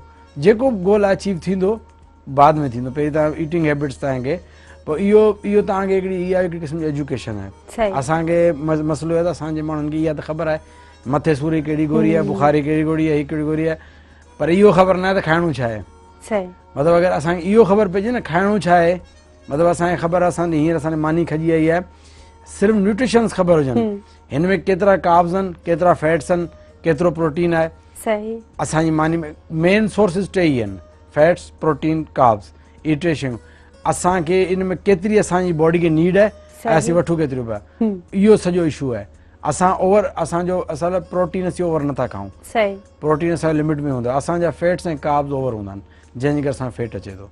असांजो जेतिरो फूड आहे उन में फैट्स घणा था अचनि, ऑयली शयूं हुजनि या शुगर हुजे या इन टाइप, माना मोस्टली ऑयल ऐं शुगर जो इशू कॉम्बिनेशन आहे। मतिलबु तव्हां ॾिसो, तव्हां असांजो जेको असां ॿोड़ खाऊं त ऑयल, कढ़ाई खाऊं त ऑयल, ज़िंगर खाऊं त ऑयल, जेको बि शयूं ऑयल घणो, ॿियो पंहिंजो तव्हांजो शुगर घणी था असीं यूज़ कयूं, ख़ासि तौर ते चांहि में। चांहि पीओ, शुगर खे कंट्रोल करियो, चांहि जो इशू न आहे, शुगर जो इशू आहे, ठीकु आहे। उन खां अलावा बेकरी प्रोडक्ट तमामु घणो था यूज़ कयोसीं। बेकरी प्रोडक्ट बि बाक़ाइदे तव्हांजे फैट जो मेन रीज़न आहे, जंहिंमें असांजूं शयूं आहिनि, बिस्किट्स आहिनि, जंहिंमें असांजा मतिलबु ब्रेड आहे, इन टाइप जूं शयूं, पैटीस आहिनि, इन टाइप काफ़ी शयूं, केक वग़ैरह आहिनि, इहो बि हिकिड़ो मतिलबु इलाही रीज़न आहे। सही, अगरि असांजो खाइणु सही थी वञे न त असां लाइ वेट लूज़ करणु ईज़ी थी वेंदो। असीं हल्की फुल्की एक्सरसाइज़ करे वेट लूज़ करे वेंदासीं। सही। अच्छा, मतिलबु अव्हां जो ख़्यालु इहो आहे त ही जेकॾहिं असां खाधो खाऊं था, छो जो इहे बि ज़ाहिर आहे असांजा खाधा आहिनि त असांजी दिलि बि चवंदी आहे, पर को अहिड़ो फीस्ट डे रखिजे महीने में, ॿिए महीने में, त उन ॾींहुं चिल थी वञे, उन ॾींहुं इहो खाधो खाइणु घुरिजे, पर डेली रूटीन में इहे शयूं न हुजनि त बहितर आहे, इन सां असां पंहिंजो वेट लूज़ करे सघूं था। जुनैद साहिबु, घणियूं ॻाल्हियूं थींदियूं, हिन खां ब्रेक खां पोइ असां ॻाल्हाईंदासीं, अञा मुख़्तलिफ़ ज़ाहिर टॉपिक्स आहिनि, ॾाढी सुठी ॻाल्हि ॿोल थी रही आहे। उमेद आहे त असांजा जेके व्यूअर्स आहिनि उहे काफ़ी हिन मां कुझु सिखंदा हूंदा। नाज़रीन, टाइम थियो आहे कमर्शियल ब्रेक जो, ब्रेक खां पोइ असां वापसि ईंदासीं, केॾांहुं न वञो, असां सां गॾु रहिजो।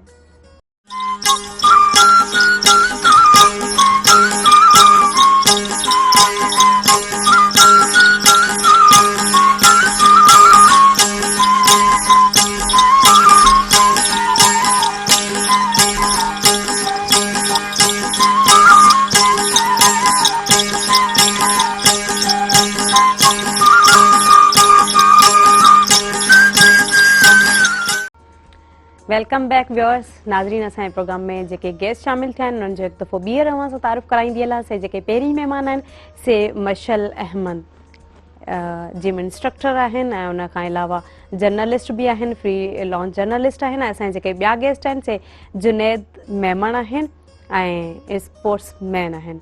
त असांजूं ॻाल्हियूं जेके थी रहियूं आहिनि से एक्सरसाइज़ मुताबिक़ ऐं वरी रांदियुनि ते बि ॻाल्हियूं थी रहियूं आहिनि। हाणे जुनैद साहिबु, जीअं ब्रेक खां पहिरीं ॻाल्हि हली रही हुई त चीट मील्स जी, त उहा केतिरी ज़रूरी आहे जेकॾहिं माण्हू एक्सरसाइज़ करे थो ऐं जेकॾहिं माण्हू डाइट ते आहे त उन खां पोइ केतिरी ज़रूरी आहे? अच्छा, चीट मील ज़रूरी उन जे लाइ आहे जेको प्रॉपर डाइट खे फॉलो करे। छा आहे त तव्हां ही ख़ासि चीट मील असां उन्हनि खे कंदे ॾिठो आहे जेके डिसिप्लिन सां 15 खां 20 या महीने ताईं डिसिप्लिन सां डाइट खे फॉलो कंदा आहिनि। मतिलबु उनजे दौरान हुनखे मतिलबु बिल्कुलु बि पंहिंजो फैट्स खे अवॉइड कंदा आहिनि, शुगर खे अवॉइड कंदा आहिनि, पूरो हिकिड़ो जो सिस्टम हूंदो आहे। त पोइ जंहिं महिल हुनखे जेको रिसर्च आहे उहे चए त तव्हांजो मेटाबॉलिज़म तव्हांजो जेको हलंदो आहे उहो तव्हांजो फैट लॉस कंदो आहे। मेटाबॉलिज़म वर्क कंदो आहे, उहो तव्हांजो फैट खे लॉस कंदो आहे। पोइ मेटाबॉलिज़म जंहिंजो जेतिरो तेज़ आहे उनजो ओतिरो, असीं चवंदा आहिनि यार हीअ यार थुलो ई नथो थिए, एतिरो खाए पर ज़रो कोन लॻंदो ई न आहे, त उनजो मेटाबॉलिज़म फास्ट हूंदो आहे, एतिरो हूंदो आहे जो उहो खाईंदो आहे उन मेटाबॉलिज़म सिस्टम अगरि स्लो थी थो वञे त माण्हू जंहिं महिल पोइ हिकिड़ो डाइट खे फॉलो कयूं जो मेटाबॉलिज़म स्लो थी वेंदो आहे, पोइ उनखे पोइ फास्ट करण जे लाइ, बूस्ट अप करण लाइ पोइ हिकिड़ी चीट मील जो हूंदो आहे त उन में काफ़ी सारा कंदा आहिनि। तक़रीबन जेतिरा वॾा जेके जिम सां जिन तालुक आहे, जेतिरा बि फेमस आहिनि, त इहो कॉमन आहे। पोइ 15-20 ॾींहं खां पोइ हिकिड़ो ॾींहुं माना पोइ चीट मील ॾे, पोइ खाईंदा आहिनि। मुंहिंजो चीट मील तकिड़ो ईंदो आहे हिकु न ॿिए ॾींहुं। अच्छा, हाणे रांदियुनि ते ईंदासीं त हींअर क्रिकेट जी अपडेट? हाँ, क्रिकेट जी हींअर जेका करंटली अपडेट आहे पाकिस्तान जी टीम हवाले सां, इंशाल्लाह परीं 8 तारीख़ ते मैच आहे पाकिस्तान जो इंग्लैंड में। पाकिस्तान टीम इंग्लैंड में मौजूदु आहे ऐं पाकिस्तान जी तमामु हिकिड़ी चैलेंजिंग सीरीज़ आहे ऐं पाकिस्तान तयारी करे पियो, प्रैक्टिस करे पियो ऐं ॾिसजे छा थो थिए। तमामु टफ सीरीज़ आहे ऐं चैलेंजिंग पाकिस्तान लाइ इन करे आहे जो इंग्लैंड खे इंग्लैंड में शिकस्त ॾियणु सम्झो त 99% ॾुखियो कमु आहे। हा, त लास्ट पाकिस्तान, लास्ट न हिस्ट्री पाकिस्तान जी रही आहे, हिकिड़ो दफ़ो ई पाकिस्तान विन कई आहे सीरीज़ इंग्लैंड में, सो 1974 में, तक़रीबन 40 साल खां मथे थी विया आहिनि पाकिस्तान विन कयो आहे इंग्लैंड में, इंग्लैंड खे शिकस्त ॾिनी आहे। सो इहो चैलेंजिंग आहे पाकिस्तान। पर हींअर पाकिस्तान जूं तयारियूं कीअं आहिनि? तयारियूं त बिल्कुलु पूरियूं आहिनि। PSL करण जी तव्हांखे ख़बर आहे हलियो पियो करणु, तमामु सभिनी परफॉर्म बहितरीनु कयो। उते ई खां PSL खां ई जेका टीम हुई उते ई रवानी थी वई इंग्लैंड, ऐं जेको इंग्लैंड मौसम एडजस्ट कयो, उनखे प्रैक्टिस कनि पिया, प्रैक्टिस मैचिस खेॾिया आहिनि। बसि वधीक जेका हाणे तयारियुनि जी ख़बर पवंदी उहा मैच वारे ॾींहुं पाकिस्तान जी तयारियूं कीअं आहिनि। गुड लक विश कयूं था छोकिरनि जेके जिन खे मौक़ो मिलंदो पाकिस्तान टीम खे।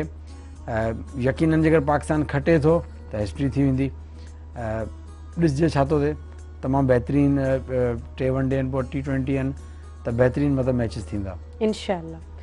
मशल साहिबा, हाणे कुझु ॿियूं योगा एक्सरसाइज़िस हूंदियूं ज़ाहिर काफ़ी आहिनि, त उन्हनि जी अबाउट छा चवंदा? ॿियूं कहिड़ियूं आहिनि जेके रहिजी वियूं आहिनि त असांजे व्यूअर्स ॿुधनि ॾिसनि ऐं सब कवर करे सिखनि। छॾियो आहे तव्हां मशीन्स असांजे सोसाइटी में हिते घणो करे पाकिस्तान में आहिस्ता आहिस्ता रुझान अचे पियो इलाही सुठी आहे फिटनेस इंडस्ट्री में Hope so. अच्छा होपफुली ऐं मूंखे पाण ख़ुशी थींदी आहे ॾिसी करे हैदराबाद में बि हैदराबाद जो शइ भई कराची में त इलाही स्ट्रेंथ ट्रेनिंग जो को कॉन्सेप्ट न आहे एतिरो हैदराबाद में स्ट्रेंथ ट्रेनिंग मसलन तव्हां जी छोकिरा जेके आहिनि उहे वेट लिफ्टिंग कंदा आहिनि वज़न खणंदा आहिनि इलाही सारा त छोकिरियूं उहे न खणंदा आहिनि इलाही अजीब क़िस्म जा मिथ्स आहिनि हाणे उन्हनि मसलनि उन्हनि में कुझु अहिड़ियूं मिथ्स आहिनि छोकिरियूं चवंदा आहिनि तव्हांखे असांखे नंढे हूंदे खां इहो सेखारियो वेंदो त तव्हां वज़न न खणो एतिरो तव्हां नाज़ुक आहियो पर अहिड़ो कुझु न आहे तव्हां हीअ सॼो तव्हांजे माइंड जे अंदरि हूंदो आहे तव्हां स्ट्रॉन्ग थी सघो था उहो ई जेतिरो छोकिरा वज़न खणी सघनि था ओतिरो छोकिरियूं बि खाई सघनि तव्हां ॿाहिरि तव्हां PhD करे रहिया आहियो उते त इलाही चाइना में जिम्स हूंदा जंहिंमें छोकिरियूं अलाए केतिरा केजीस वेट्स खणी करे स्ट्रेंथ ठाहींदियूं कुझु ॾींहं में इंस्टाग्राम ते बि पोस्ट ॾिठी उनमें असांजे त जेके प्रेग्नेंट जेके छोकिरियूं 6 महीननि खां पोइ त हथ ॾेई कंहिंसां गॾिजी हलंदियूं आहिनि पाण हलंदियूं बि कोन्हनि 9th मंथ में मतिलबु त उहा एक्सरसाइज करे पई ऐं वेट एक्सरसाइज स्ट्रेंथ हीअ चए पई जेका सभु खां टफ हूंदी आहे हार्ड हूंदी आहे जेको पंहिंजो जेके बैक लाइ एक्सरसाइज थींदियूं आहिनि जेके वेट खणी तमामु घणियूं डेडलिफ्ट अहिड़ी एक्सरसाइज उन्हनि माना इन पोज़ीशन में कई पई त मतिलबु फिटनेस एतिरी ज़रूरी आहे सही मां हिन जी ॻाल्हि ऐड कंदसि त प्रेगनेंसी ठीकु आहे 9 months प्रेगनेंसी अच्छा प्रेगनेंसी खां पोइ या प्रेगनेंसी खां पहिरीं तव्हां अगरि वेट लिफ्टिंग कयो था ही हिकिड़ी रिसर्च आई आहे त तव्हांजो जेको लेबर पेन थिए थो जेको ड्यूरिंग त उहो तव्हां में एतिरी स्ट्रेंथ हूंदी त तव्हांखे पेन बि न थींदो छो जो तव्हां अहिड़ी वर्जिश कयो था स्ट्रेंथ ट्रेन था कयो उनखां पोइ बि तव्हांखे उहो पेन या तव्हां अहिड़ा स्ट्रॉन्ग हूंदा जो तव्हां हिकिड़ी सीप करण खां पोइ तव्हां बसि अची वेंदा लाइक एवरीथिंग इज फाइन सभु नॉर्मल आहे अच्छा मशल उन लाइ पंहिंजे पाण खे थोरो स्लोली जेको आहे न असां पंहिंजे पाण खे आदी करणो पवंदो एक्ज़ैक्टली आहिस्ता आहिस्ता छो जो वेट जंहिंजो मिसाल तौरु जेकॾहिं मुंहिंजो वेट खयाल ई न आहे मूं कॾहिं खयो ई न आहे लाइफ में जीअं तव्हां ॻाल्हियूं कयो पिया त टिपिकल अहिड़ियूं ॻाल्हियूं आहिनि जेके असांजा वॾा असांखे चवंदा ईंदा आहिनि त वेट खणणु छोकिरी लाइ उनजी सिहत लाइ सही न आहे त ऐं अचानक सां अगरि वेट खणा थी मुंहिंजूं जेके आहिनि वेन्स आहिनि उहे हिकदमि सां जेको आहिनि उहे थी थो सघे सॼी स्टिफ थी वेंदी आहे ऐं तव्हांखे मसल तव्हांजी टेयर थी वेंदी आहे अगरि तव्हां एतिरा हैवी एक्सट्रीम अचण सां ई बसि मां तव्हां 100 kg खणी छॾंदा आहिस्ता आहिस्ता 10 kg 5 kg 15 ईअं मुंहिंजो बि हिकिड़ी ईअं एक्सरसाइज हूंदी आहे जेकी लेग्स जी हूंदी आहे पुश करणो हूंदो आहे त हुन में पहिरीं मां 5 kg जूं प्लेट्स विझंदी आहियां 10 थी वियूं पोइ 15 20 पोइ आहिस्ता आहिस्ता ईअं वधंदियूं वेंदियूं आहिनि प्लेट्स पहिरीं मतिलबु पोइ ईअं जेको आहे फाइनली वञी 100 kg बि थी वेंदो आहे कॾहिं कॾहिं त इहो मतिलबु आहिस्ता आहिस्ता थींदो आहे ऐं मूं बि पाण रिसेंटली एतिरनि महीननि खां पोइ वञी एतिरो हैवी थी मां आयसि छो जो अचानक सां ईअं कोन थो थी सघे सही अच्छा केतिरो टाइम असांखे ॾींहं में वर्जिश योगा या ॿियूं कहिड़ियूं बि जेके एक्सरसाइज़िस आहिनि उहे करणु घुरिजनि योगा त तव्हां 10 मिंट 15 मिंट बि कयो मोर देन इनफ आहे हफ़्ते में हिकु दफ़ा बि कयो रोज़ कयो सुबुह जो इट्स फाइन पर एक्सरसाइज़ उहो बि हफ़्ते में अगरि तव्हां 4 ॾींहं 5 ॾींहं 6 ॾींहं कयो था सही आहे हिकिड़ो ॾींहुं ऑफ करे सघो ऐं टाइम कलाक मोर देन इनफ कलाक 1.5 कलाक ईअं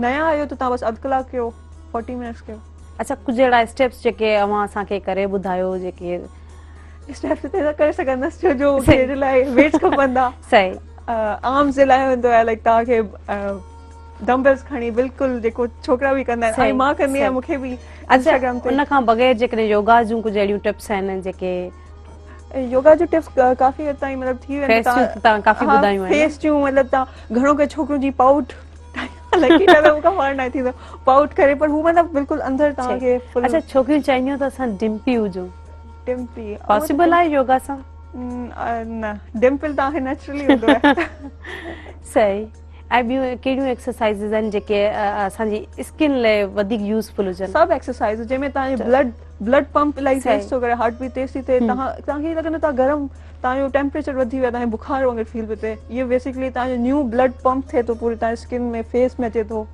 हिकिड़ो हूंदो आहे योगा हैंड स्टैंड जंहिंमें तव्हां पंहिंजे हथनि ते बीठा हूंदा ऐं पैर मथे हूंदा आहिनि उहो इलाही बहितरीनु आहे मां अॼुकल्ह प्रैक्टिस करे रही आहियां 100 ॾींहं लॻंदा आहिनि ऐं इहो काफ़ी हद ताईं मुश्किल बि हूंदो आहे असां जॾहिं नंढा हूंदा हुआसीं त असां इहो एक्सरसाइज़ असां ॿाहिरि हूंदा उहो इहो करे वेंदा असां करण जी कोशिशि कंदा हुआसीं पर आऊं न करे सघियसि। तव्हां नथा करे सघो ईअं, ज़ाहिर आहे त गर्दन तव्हां टोके छॾियो, ॾुखियो आहे, काफ़ी ॾुखियो के आहे। तव्हां पकड़े बि मथां ईअं तव्हां करे सघो था प्रैक्टिस। ऐं हू ईअं करे हलंदा हुया बाक़ाइदा बिल्कुलु ॿाहिरि कज़न्स पाण में? थो अचे हलंदा आहिनि। सही। ॿियूं अहिड़ियूं एक्सरसाइज़िस? क्रॉसफिट भी आहे हिकिड़ी जो बिल्कुल भी ते पाकिस्तान में त इलाही घटि आहे क्रॉसफिट। उनमें जेको आहे तव्हां उनमें कुझु न वेट लॉस न गेन, हू सॼी स्टेमिना ते हूंदो आहे। त तव्हां अहिड़ी का शइ हूंदा आहिनि जंहिंखे तव्हां पुश करे हलंदा आहियो। कुझु अहिड़ा रसा हूंदा आहिनि जंहिंसां तव्हां अक्सर ॾिठो हूंदो टीवी में ही करे रहंदा आहिनि, रसे सां हैंगिंग हूंदी आहे, पंहिंजे पाण खे पंहिंजे वेट खे मथे करणु। ऐं अहिड़े क़िस्म जी इलाही मुख़्तलिफ़ क्रॉसफिट एक्सरसाइज़िस आहिनि जेको आहिस्ता आहिस्ता अचे पियो पाकिस्तान में, पर एतिरो रुझान न आहे। हैदराबाद में त बिल्कुलु बि न आहे क्रॉसफिट। असल ॻाल्हि आहे त जेको फिट थियणु चाहे थो न, सभु खां पहिरीं पंहिंजो माइंड सेट करे त हुनखे फिट थियणो आहे। ठीकु आहे, नंबर 1। नंबर ॿी ॻाल्हि, तव्हांखे कलाक इनफ आहे जी, हिकिड़े ॾींहं में कलाक इनफ आहे। इवन जेके प्रोफेशनल हूंदा आहिनि, जेके एक्सट्रीम थियो कलाक ई हूंदो आहे। कलाक तव्हां पंहिंजी बॉडी खे ॾियो था न, इनफ आहे। असल तव्हांजो डिसिप्लिन जेको शो थींदो आहे तव्हांजी डाइट में थींदो आहे, उहा मेन शइ आहे। एक्सरसाइज़ जो त मैटर आहे, तव्हां कलाक पंहिंजी तव्हां वॉक कयो, रनिंग कयो, जंपिंग कयो, जिम कयो, योगा कयो, इवन एनीथिंग कयो, या का बि स्पोर्ट्स खेॾो, पर हुन सां गॾु तव्हांजी डाइट मेन आहे। इहो हर को माण्हू पंहिंजी लाइफ स्टाइल खे मेंटेन करे सघे थो। सही। अच्छा, जीअं त माशाल्लाह मां ॻाल्हि कई त अगरि असां पंहिंजे पाण खे जेको आहे न, पंहिंजे जेको हेड आहे उहो हेठि हूंदो आहे, ऐं वरी जेकॾहिं असांजो लेग्स आहिनि उहो मथे हूंदियूं आहे, त इन सां छा असांजे ज़हन में बि का चेंज ईंदी आहे? छो चवंदा आहिनि असांजे जेको नर्वस सिस्टम आहे हुनखे ब्लड मिलंदो आहे ऐं काफ़ी हेल्दी न्यू ब्लड फ्लो थींदो आहे तव्हांजी बॉडी में, इलाही जल्दी जल्दी तव्हां हार्ट बीट पंप कंदी आहे, न्यू ब्लड ईंदो आहे तव्हां में। ऐं उन सां तव्हां अगरि तव्हांजी स्किन में ब्लड अचे थो त उनखां बहितरीन बि कहिड़ी शइ आहे? तव्हांजे फेस में अगरि ब्लड अचे थो, तव्हां बिल्कुलु स्किन तव्हांजी ग्लो थी वेंदी आहे, तव्हां एक्नीज़ आहिनि उहे घटि थी वेंदियूं आहिनि। ऐं ॿी ॻाल्हि स्किन सां रिलेटेड, इलाही माण्हुनि जो इहो बि हिते जिम में हूंदो आहे त असांखे जेतिरो पसीनो अचे थो फैन्स बंदि करे छॾंदा, एसी बंदि करे छॾंदा, जिम में गर्मी घुट थींदी। मतिलबु तव्हां इहो ग़लति आहे, तव्हांखे न करणु खपे। तव्हांखे फैन या एसी हलाइणु खपे, ऐं तव्हांखे अहिड़ो पंहिंजो टेम्परेचर मेंटेन रखणु खपे जंहिंसां तव्हां स्वेटिंग, तव्हां एक्सरसाइज जहिड़ी बि कयो तव्हांजी स्वेटिंग थींदी अगरि तव्हां सही करे रहिया आहियो त। ऐं स्वेटिंग जो इहो रिलेटेड बिल्कुलु बि न आहे त अगरि तव्हां स्वेट था कयो न तव्हांजो वज़न घटि पियो थिए, सही, अहिड़ो बिल्कुलु बि न आहे। तव्हांखे अहिड़ी वर्कआउट करे तव्हांजो वज़न पाण घटि थींदो, पर स्वेट जो ऐं वज़न घटि थियण जो बिल्कुलु कोई कॉन्सेप्ट न आहे। अच्छा, स्किन तव्हांजी सुठी थींदी, तव्हांजा पोर्स खुलंदा। अगरि ईअं वज़न घटि थिए, नान वारा जेको ठाहींदा आहिनि वज़न इलाही हुननि जो घटि थिए जो सॼा पगनि में छलूं। अच्छा, ओवर स्वेटिंग जॾहिं थींदी आहे त पोइ हुन सां बीपी लो वग़ैरह या कहिड़ा मसला कोन थींदा आहिनि? जेनेटिक्स में आहे, तव्हांजे जेनेटिक्स कुझु माण्हू जेके अक्सर घणो करे गर्दन में तव्हांखे इलाही स्वेट थींदा, मुंहुं तव्हांजो सुकल हूंदा तव्हां गर्दन मां या ॿाहनि मां, बसि जिते पोरोसिटी वधीक हूंदी आहे उते जेनेटिक्स में हूंदो आहे हुननि जो। या ठीकु आहे, स्वेटिंग सां तव्हांजो ब्लड प्रेशर, तव्हां पाणी पीओ जेतिरो तव्हां स्वेट था कयो। मुंहिंजे जिम में मूंसां गॾु बॉटल हूंदी आहे, सिपर हूंदो आहे, घड़ी घड़ी मां डिस्पेंसर में स्वेट, मूंखे ईअं लॻंदो आहे मां जेको पिया पियो पाणी स्वेट में निकिरंदो पियो वञे, पिया पई त वाटर लेवल तव्हां पंहिंजो वधायो। तमामु बहितरीनु। हलो ठीकु आहे, जुनैद साहिब ॾे हलंदासीं त शाहनवाज़ ॾहाणी जी हाणे छा अपडेट आहे, उनखे हींअर कीअं था ॾिसो? Shahnawaz Dahani very talented bowler ऐं तमामु ब्राइट फ्यूचर आहे हुनजो, अने गुड लक विश कंदासीं।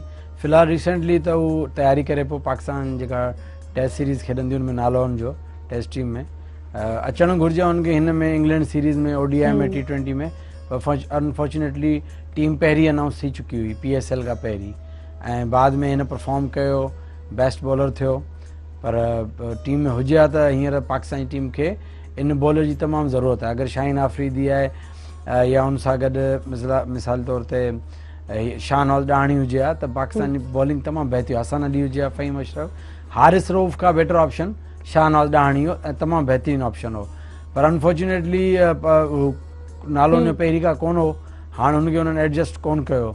शोएब मक़सूद एडजस्ट थियो, उनजे करे जो हैदर अली कुझु डिसिप्लिन जी खिलाफ वर्जी की त टीम खां आउट थी वियो, जंहिं करे शोएब मक़सूद जो कमबैक थी वियो, पर शाहनवाज़ ॾहाणी अञा मतिलबु कोन आयो टीम में। बहरहाल शाहनवाज़ ॾहाणी जो टेस्ट टीम में नालो आहे, टेस्ट टीम में ज़रूरु परफॉर्म कंदो, पर आउं सम्झां थो त शाहनवाज़ ॾहाणी खे लिमिटेड ओवर्स जो ऑप्शन वधीक सूट करे थो। मुंहिंजे हिसाब सां त टेस्ट खां वधीक हुनखे कॉन्संट्रेट करणु घुरिजे T20 ODI में, पर हींअर त हिन सीरीज़ में त कोन्हे, पर यकीनन हुनजो फ्यूचर ब्राइट आहे ऐं तमामु बहितरीनु फ्यूचर आहे। असांखे उमेद आहे त टेस्ट सीरीज़ में परफॉर्म कंदो ऐं अॻियां मतिलबु नालो रोशन कंदो, न सिर्फ़ु पाकिस्तान जो, सिंध वासियुनि जो, पंहिंजे शहर लाड़काणे जो, ऐं असांजी दुआउनि सां गॾु आहिनि। सही। अच्छा, हाणे मुख़्तलिफ़ क्रिकेटर्स आहिनि, उन्हनि जूं ॿियनि जूं अपडेट्स छा आहिनि? हाणे ज़ाहिर रिसेंटली खेॾे बि आया आहिनि। हीअं जे रिसेंटली जेको काफ़ी सारा प्लेयर त काफ़ी टाइम खां टीम सां गॾु आहिनि।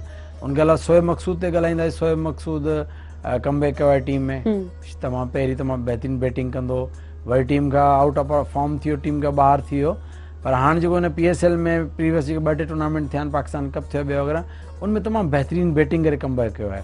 मतिलबु हिकु नओं शोएब मक़सूद नज़र आयो आहे जेको एतिरो अटैकिंग ऐं बहितरीनु बैटिंग करे थो, ऐं उहो तमामु इंट्रस्टिंग थींदो त पाकिस्तान हींअर इंग्लैंड में शोएब मक़सूद बैटिंग कीअं थो करे। ऐं पाकिस्तान जो मिडल ऑर्डर त हूअं ई स्ट्रगल थोरो करे थो, ख़ासि तौर ते इन लिहाज़ खां त केरु थोरो तेज़ खेॾे, त शोएब मक़सूद बेटर ऑप्शन आहे तेज़ खेॾण लिहाज़ खां। उनखां अलावा प्रीवियस सीरीज़ में फ़खर ज़मान तमामु बहितरीनु बैटिंग कई, फ़खर ज़मान त ओपनिंग में मौजूदु आहे। उनखां अलावा शाहीन आफरीदी आहे, तमामु बहितरीनु टीम, आसन अली इन फॉर्म आहे।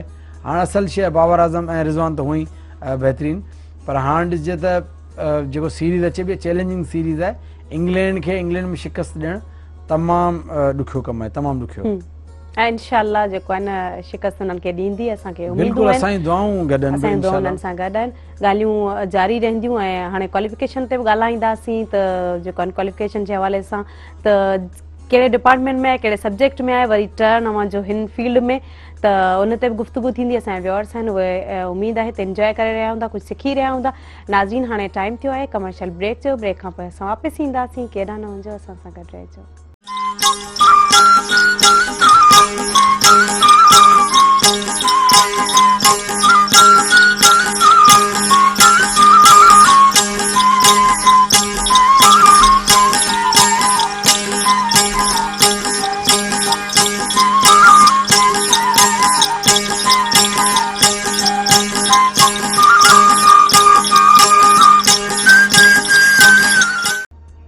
Welcome back viewers.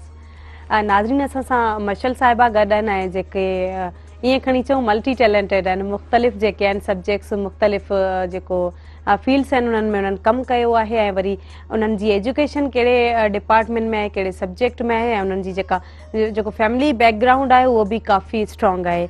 त ईंदासीं असां मशल साहिबा ॾे। त मशल साहिबा, हाणे क्वालिफिकेशन अवां जी त उहा छा आहे? अवां इंटरमीडिएट खां पोइ बैचलर कहिड़े सब्जेक्ट्स में कई, वरी मास्टर्स कहिड़े सब्जेक्ट में कई? मां इंटरमीडिएट त गर्ल्स कॉलेज मां ई कई हुई नॉर्मल, ऐं उहो 2 साल त तव्हांखे ख़बर हुजे कीअं गुज़रंदा आहिनि।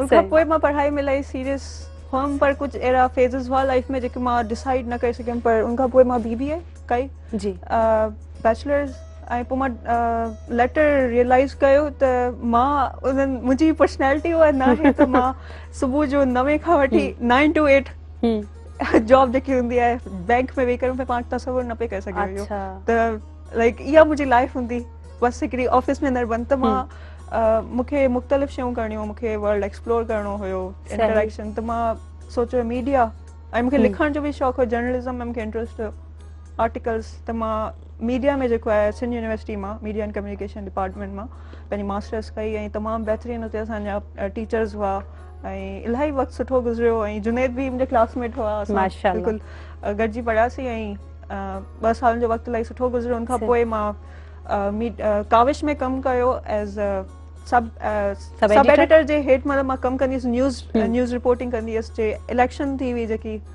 लास्ट ईयर, त मां उनमें रिपोर्टिंग जेकी बि सिंध में जेकी कवरेज हुई मां उहा कई, अली काज़ी साहब सां गॾु हूंदी हुअसि, हेॾो होॾो उन्हनि जे काविश में। उनखां पोइ मां आहिस्ता आहिस्ता पोइ आर्टिकल्स इंग्लिश जी तरफ़ अची वियमि, सिंधी में पंहिंजे सिंधी मां स्टार्ट करे आहिस्ता आहिस्ता मां इंग्लिश में जियो इंग्लिश में, सिंधी में वरी सिंधी खां इंग्लिश में वियो। सिंधी में मूंखे पंहिंजे घर वारनि ई चयो, छो जो उहे सिंधी अदब में इलाही आहिनि। मुंहिंजा वालिद साहब अहमद सोलंकी साहब, उहे मशहूरु शाइर आहिनि, राइटर आहिनि, ऐं सिंधी अदबी संगत में उन्हनि जी इलाही हूंदी आहे, इलाही मतिलबु त उन्हनि जो बि ख़्वाहिश हुई त मां सिंधी में लिखां। सही। त मां तॾहिं केर फैमिली में जेके आहिनि जेके लिटरेचर वारी तरफ़ हुजनि? मुंहिंजे नानाणे साइड मां मुंहिंजी हसन दर्स मुंहिंजो खालू हुयो, उहो मशहूरु पोइट हो, हुनजी वफ़ात थी वई उनखां पोइ, ऐं मुंहिंजी नानी बि राइटर हुयूं। ईअं मतलब फैमिली में शायद मुखे मिलियल है त लिखण अदब में ऐं पढ़ण जो भी शौक़ है। किताब मुझे रूम में लाइब्रेरी है मुझे वालिद साहब जी है उनमें मुझा भी कुछ बुक्स रखी छॾिया आहिनि इंग्लिश जा आहिनि जंहिंमें अक्सर मौजूद जेके मुखे हिस्ट्री ऐं अहिड़े क़िस्म शायरी इन्हनि जो शौक़ आहे। अच्छा मास्टर्स खां पोइ वरी तव्हां जिम बि जॉइन कई त इन में बची वियो त जीअं तव्हां चयो त बाय इंसिडेंट इन शइ में अची वियो। बैकग्राउंड में ॿुधायो त कुछ अहिड़ा इश्यूज थिया मूंसां पाण जेको मां पंहिंजे पाण खे इन खां पोइ जेको आहे जेकॾहिं राइटिंग तरफ़ अचूं त तव्हांजूं ज़ाहिर लिखणियूं बि काफ़ी अहमियत रखनि थियूं। तव्हां इंग्लिश में बि लिखियो आहे सिंधी में बि लिखियो आहे त एतिरी पोटेंशियल रखो था ऐं मुख़्तलिफ़ टॉपिक्स ते लिखंदा हूंदा। कहिड़ा कहिड़ा टॉपिक्स आहिनि कहिड़ा टाइटल्स आहिनि जिन्हनि ते तव्हां लिखियो आहे? मूंखे ट्रैवल करण जो इलाही शौक़ु आहे घुमण जो ऐं एक्सप्लोर करण जो। सिंध अक्सर माण्हू बसि चाहींदा आहिनि त असां सिंध पंहिंजी सिंध न घुमंदा आहिनि।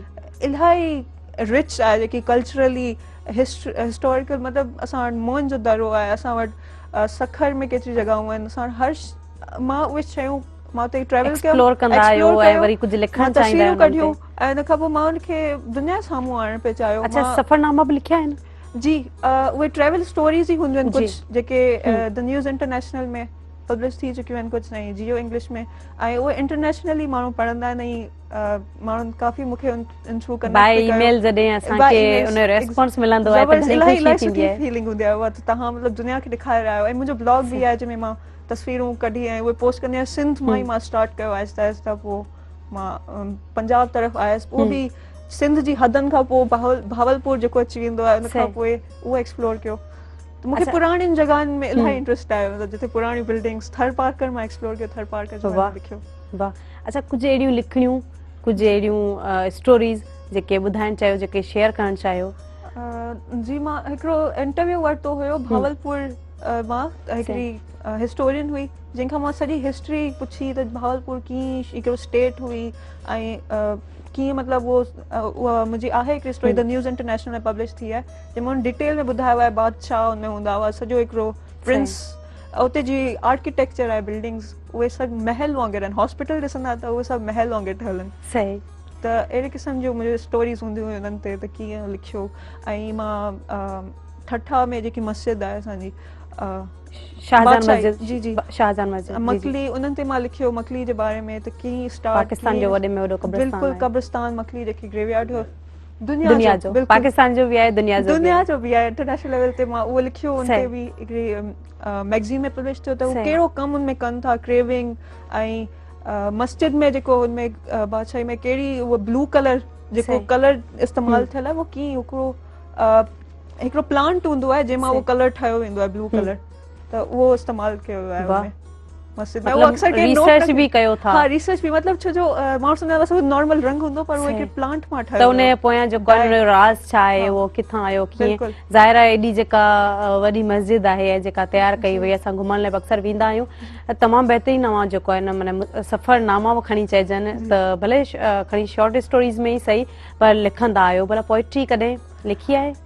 मां पंहिंजे बाबा जे लेवल जी त पोएट्री कॾहिं कई न आहे अक्सर उहे त उन्हनि जा त किताब छपियल आहिनि मां इलाही एडमायर कंदी आहियां पढ़ंदी आहियां पर मां कॾहिं कॾहिं बसि कुझु सटूं ईअं ई कुझु डेली ऐं उहे अक्सर शाइरी वांगुरु न हूंदा आहिनि हुनजी ख़्यालात हूंदा आहिनि ऐं मूंखे यादि बि न हूंदा आहिनि ओॾी महिल मूंखे ईंदा आहिनि ऐं फौरन बसि मां लिखी छॾींदी मूंखां विसरी वेंदा आहिनि। अच्छा ओचितो पढ़ंदी आहियां त मां चयो हीउ मूं लिखियो का अहिड़ी पोइट्री भला यादि हुजे जंहिंजूं फुली ना सही ॿ सिट्स ई सही?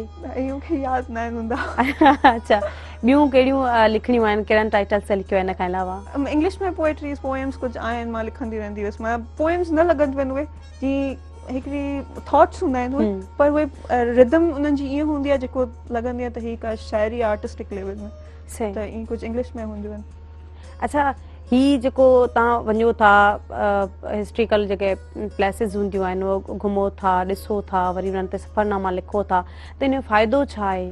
फ़ाइदो जेको पढ़ण वारो जेके इंट्रस्ट हूंदी मां इहो सोचंदी आहियां थोरो कॉन्ट्रीब्यूट करे सघे इंसान हर को ऐं तव्हांखे नॉलेज तव्हांखे मिले थी अगरि मां पाण एतिरी नॉलेज न आहियां पर मां पाण सिखां पई न तमामु बहितरीनु मुंहिंजी जेका कोशिशि आहे उहा ॾाढी सुठी आहे पंहिंजी एज जे हिसाब सां जेतिरो घणो मां लिखियो आहे घुमिया आहियो फिरिया आहियो त असांजा जेके व्यूअर्स आहिनि उहे काफ़ी कुझु सिखंदा हूंदा। असां सां गॾु लाइव कॉलर बि मौजूदु आहिनि त उन्हनि सां असां ॻाल्हायूं। हेलो अस्सलाम वालेकुम। अल्हम्दुलिल्लाह ठीक ठाक केरु आहिनि असां सां गॾु पंहिंजो तारीफ़ करायो। मल्लिकार चवंदासीं प्रोग्राम सुबह मेहरान में कीअं पियो लॻे प्रोग्राम? तमामु सुठो पियो लॻे, वर्ज़िश जे बारे में अती ॿुधायो। जी जी जी जी सुठी मालूमात ॾिनई। ऐं हिकिड़ो सवाल हो अॼु तव्हांजो। बिल्कुलु। सवाल इहो आहे त कननि जी ऐं जेको आहे नक जी या अखियुनि जी वर्ज़िश जे बारे में असांखे ॿुधायो, जेके घर में असां आसानी सां करे सघूं। सही, तमामु बहितरीनु। ॿियो कुझु चवणु चाहींदा? ॿियो कुझु चवणु चाहींदा? थैंक यू सो मच, तव्हां कॉल कई, इन प्रोग्राम में शरीक थिया। जी जीअं त ॻाल्हि पे हली त बुक्स जी, भला किताब हाणे जेको किताब जी तरफ़ जेकॾहिं अचूं त उन्हनि में किताब अवां जो जल्द इंशाल्लाह ईंदो। मुंहिंजी कोशिशि आहे कुझु पब्लिकेशन ते सिंधी इन्हनि सां मुंहिंजो राब्तो थी चुको आहे, मशहूरु हिते आहिनि हैदराबाद में। उन्हनि चयो आहे पर मुंहिंजी रेडी आहे ऑलमोस्ट, पर बसि उहा ई शइ आहे त वरी ठाहिणु उनखे हिकिड़ी तरतीब में आणणु, इनशाला कोशिशि आहे। न इनशाला जेको आहे न अवां जो किताब ईंदो, पर अवां जी जेका नानी महताब आहे या अवां जी जेका मासी जेका आहे इरम महबूब आहे, त उन्हनि सां जॾहिं कचहरी कंदा आहियो, जॾहिं मिलंदा आहियो त कहिड़े क़िस्म जी गुफ़्तगू हूंदी आहे? उन्हनि सां अक्सर उन्हनि जी पुराणियूं ॻाल्हियूं, त उहे कीअं छा जे बारे में लिखंदा, इंडिया में उन्हनि जा कहिड़ा राइटर्स, उन्हनि जी इंडिया में बि उन्हनि जी हूंदी राइटर्स सां गॾु कम्युनिकेशन। मुंहिंजे बाबा जी बि उन्हनि सां हूंदी हुई, त मतिलबु उहे अदबी ॻाल्हियूं हूंदियूं, त शेख हयात जी शाइरी थी वई, शाह लतीफ़ जो को रसालो थी वियो उन जे बारे में, या कुझु मूंखे सत उन्हनि जूं कहाणियूं जेके उहे ॿुधाईंदा हुआ। माना घणो कुझु उन्हनि खां सिखण लाइ मिलंदो आहे, उन्हनि खां सिखंदा आहियो, पिराईंदा आहियो, त हिकिड़ो फैमिली खां ई जेको आहे अव्हांखे काफ़ी जेको विरसे में मिलियल आहे, विरसे में मिलियल आहे ईअं खणी चइजे, तमामु बहितरीनु।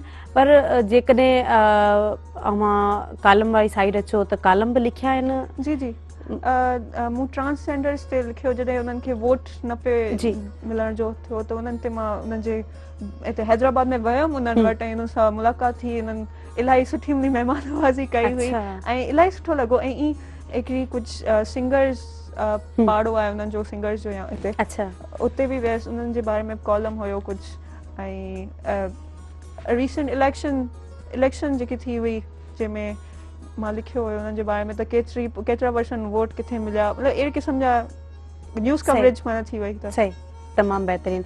अच्छा, हाणे जेकॾहिं ॻाल्हि कजे अव्हां जी क्वालिफिकेशन जी, त मीडिया जे हवाले सां त मीडिया में शौक़ु आहे अचण जो? बिल्कुलु, मूंखे शौक़ु बिहाइंड द कैमरा, जिते कैमरा जे पोयां जेके वेठा आहिनि, मूंखे इलाही उहा शइ करण जी वधीक शौक़ु आहे।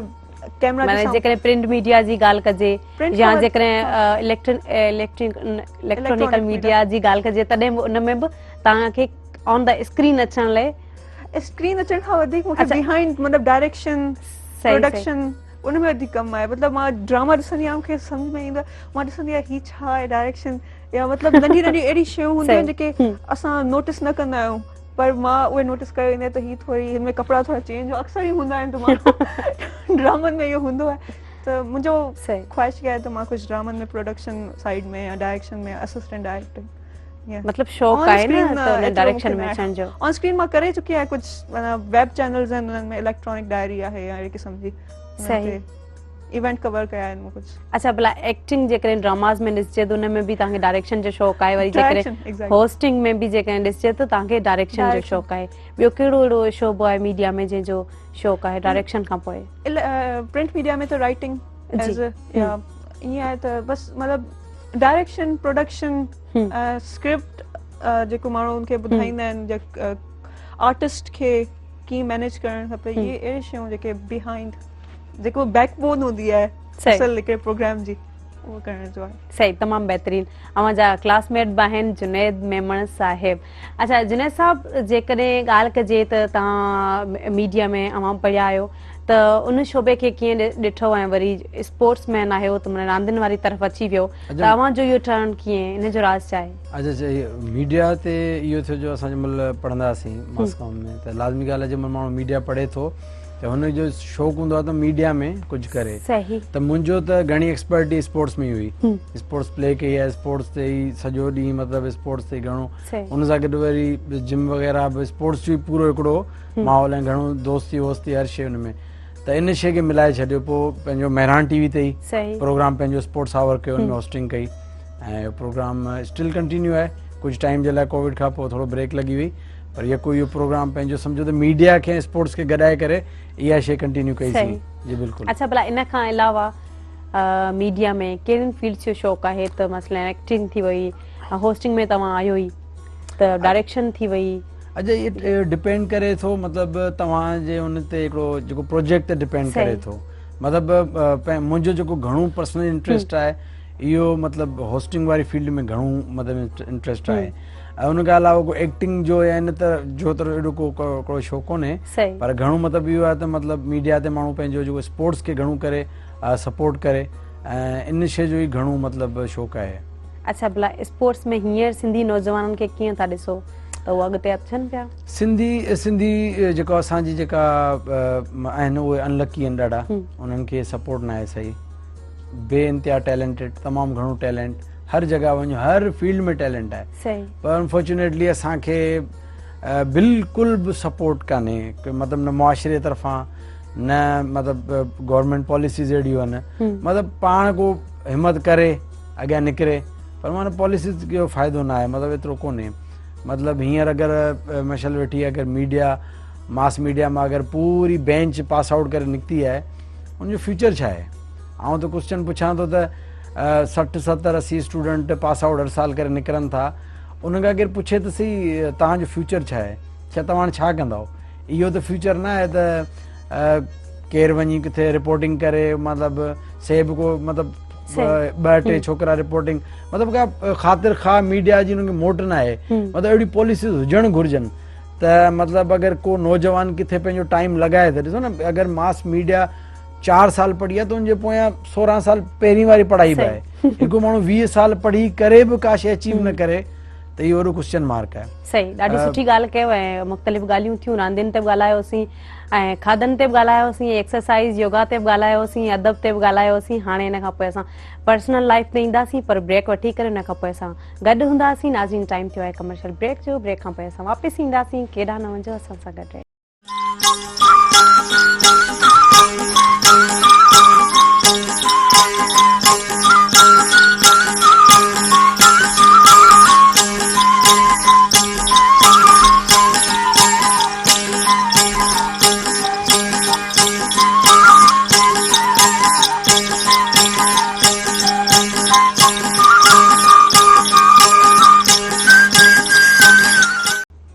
Welcome back viewers. मशल साहिबा घणियूं ॻाल्हियूं थियूं आहिनि, हाणे ईंदासीं पर्सनल लाइफ ते। त पर्सनल लाइफ जेकॾहिं तव्हां खाधनि जी ॻाल्हि कजे त खाधो पचाइण जा शौक़ीन आहियो या खाधो खाइण जा शौक़ीन आहियो? पचाइण जा शौक़ीन आहियो? मूंखे कुकिंग जो इलाही शौक़ु आहे, त हर शइ मां पचाए वेंदी आहियां, ऐं मूंखे नयूं नयूं डिशेस ठाहिण जो शौक़ु आहे हर वक़्तु, ऐं घर में बि सभिनि खे उहो पसंदि अची वेंदियूं आहिनि। अच्छा, कहिड़ियूं कहिड़ियूं डिशिस आहिनि जेके सुठियूं सुठियूं पचाईंदा आहियो? बटर चिकन, अहिड़ी क़िस्म जी शयूं जेके अनहेल्दी आहिनि उहे सभु मूंखे ठाहिणी आहे। फिश थी वई, फ्राइड फिश थी वई, बेक्ड फिश थी वई, चिकन थी वियो स्टीम्ड, बिरयानी अचे थी मूंखे, हर शइ, कढ़ाई जेकी बि, ऐं दाल वग़ैरह, इंडियन कढ़ी, हर शइ, इंडियन फूड बि ठाहिण अचे थो। तमामु बहितरीनु, ॾाढो सुठो। पर ड्रेसिस जी जेकॾहिं ॻाल्हि कजे त कहिड़नि क़िस्मनि जूं ड्रेसिस वणनि थियूं? ऐं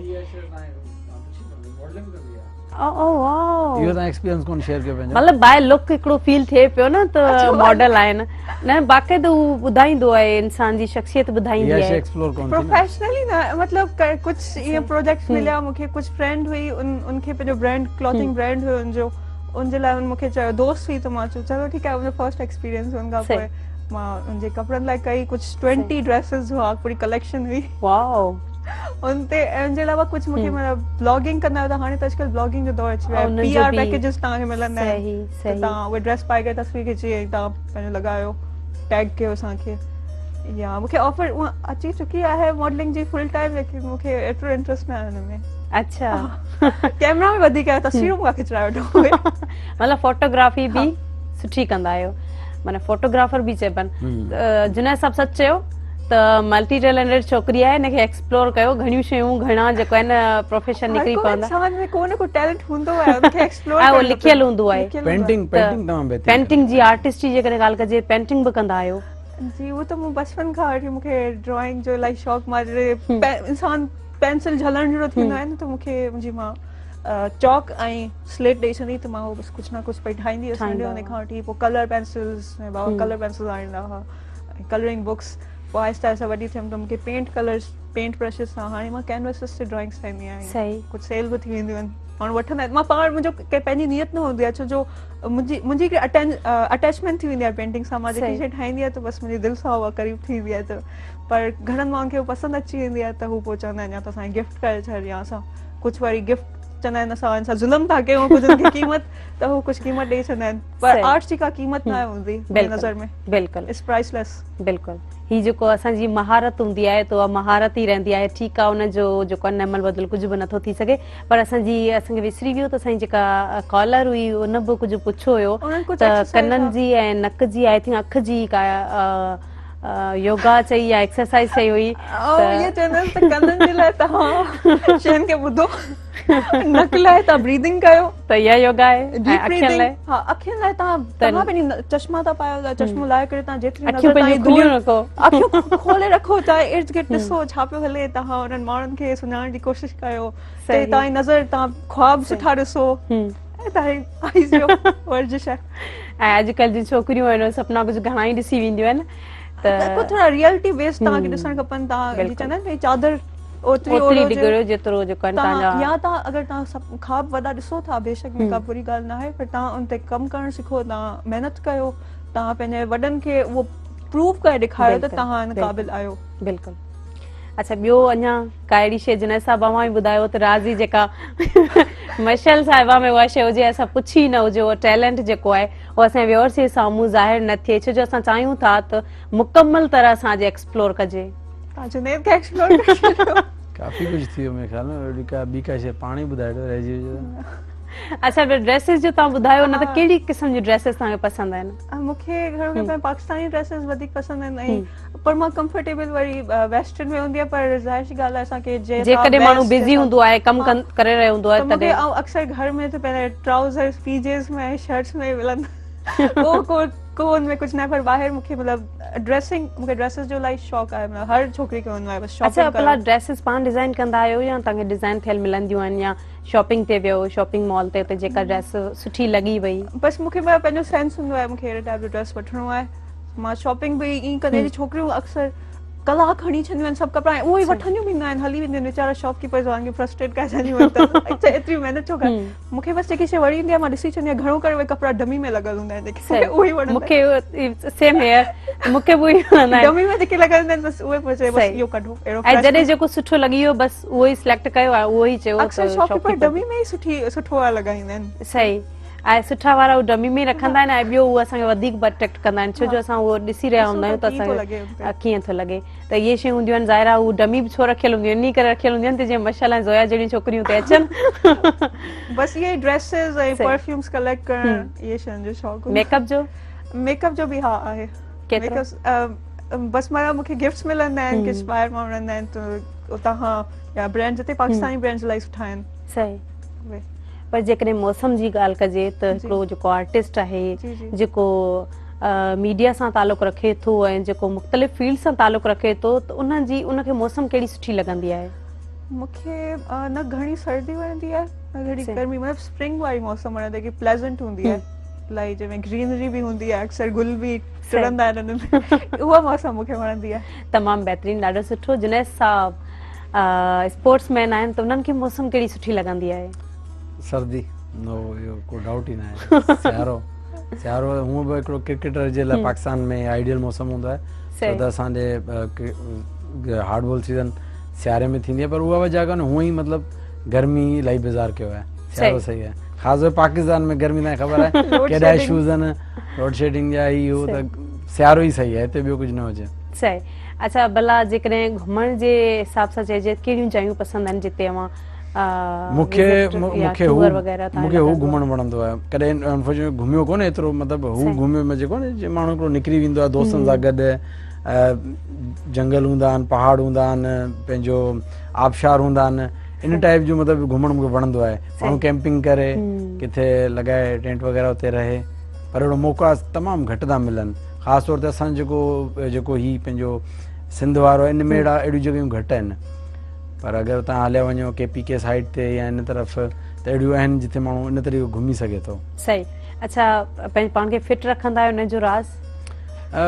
जिम कंदो आहियां, स्पोर्ट्स सां कनेक्ट आहियां। एतिरो फिट न आहियां छो त ईटिंग हैबिट्स तमामु बेकार आहिनि। कहिड़ा खाधा आहिनि जेके तव्हांखे वणनि था, जेके सभु? छा नथो वणे इहो पुछो, उहा लिस्ट पुछो जेका नथी वणे। अच्छा, असांजो हिकिड़ो टीचर हूंदो बायोलॉजी जो, चवंदो त हम पाकिस्तानी कौम ऐसे हैं कि जो आया खाया, बस पत्थर आया भितर आया, जो आया बस मुंह में लगाया।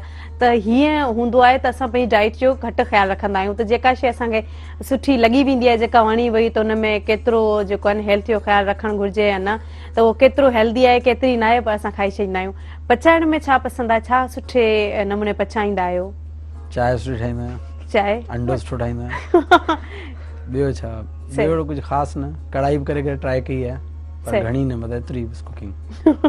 तमामु बहितरीनु। मशल साहिबा, जेको आहे न, हिन सुबह महिरान में अची करे अॼोके ॾींहं ते कीअं लॻो, जो की जेका डिस्कशन थी? तमामु बहितरीनु, इलाही सुठो। थैंक यू तव्हां डायरेक्टर प्रोड्यूसर तव्हांखे, होस्ट खे तव्हां सां ॻाल्हाए इलाही सुठो पंहिंजाइप फील थी। ऐं बिल्कुलु न, मूंखे नर्वस थी वेंदी आहे जेको न्यू माण्हू सां ॻाल्हाईंदी आहे, पर इलाही मूंखे सुठो लॻो। इलाही थैंक यू। ऐं असां जेको आहे न, अव्हां जो जेको लिकियल टैलेंट हुयो उनखे बि ज़ाहिर कयोसीं।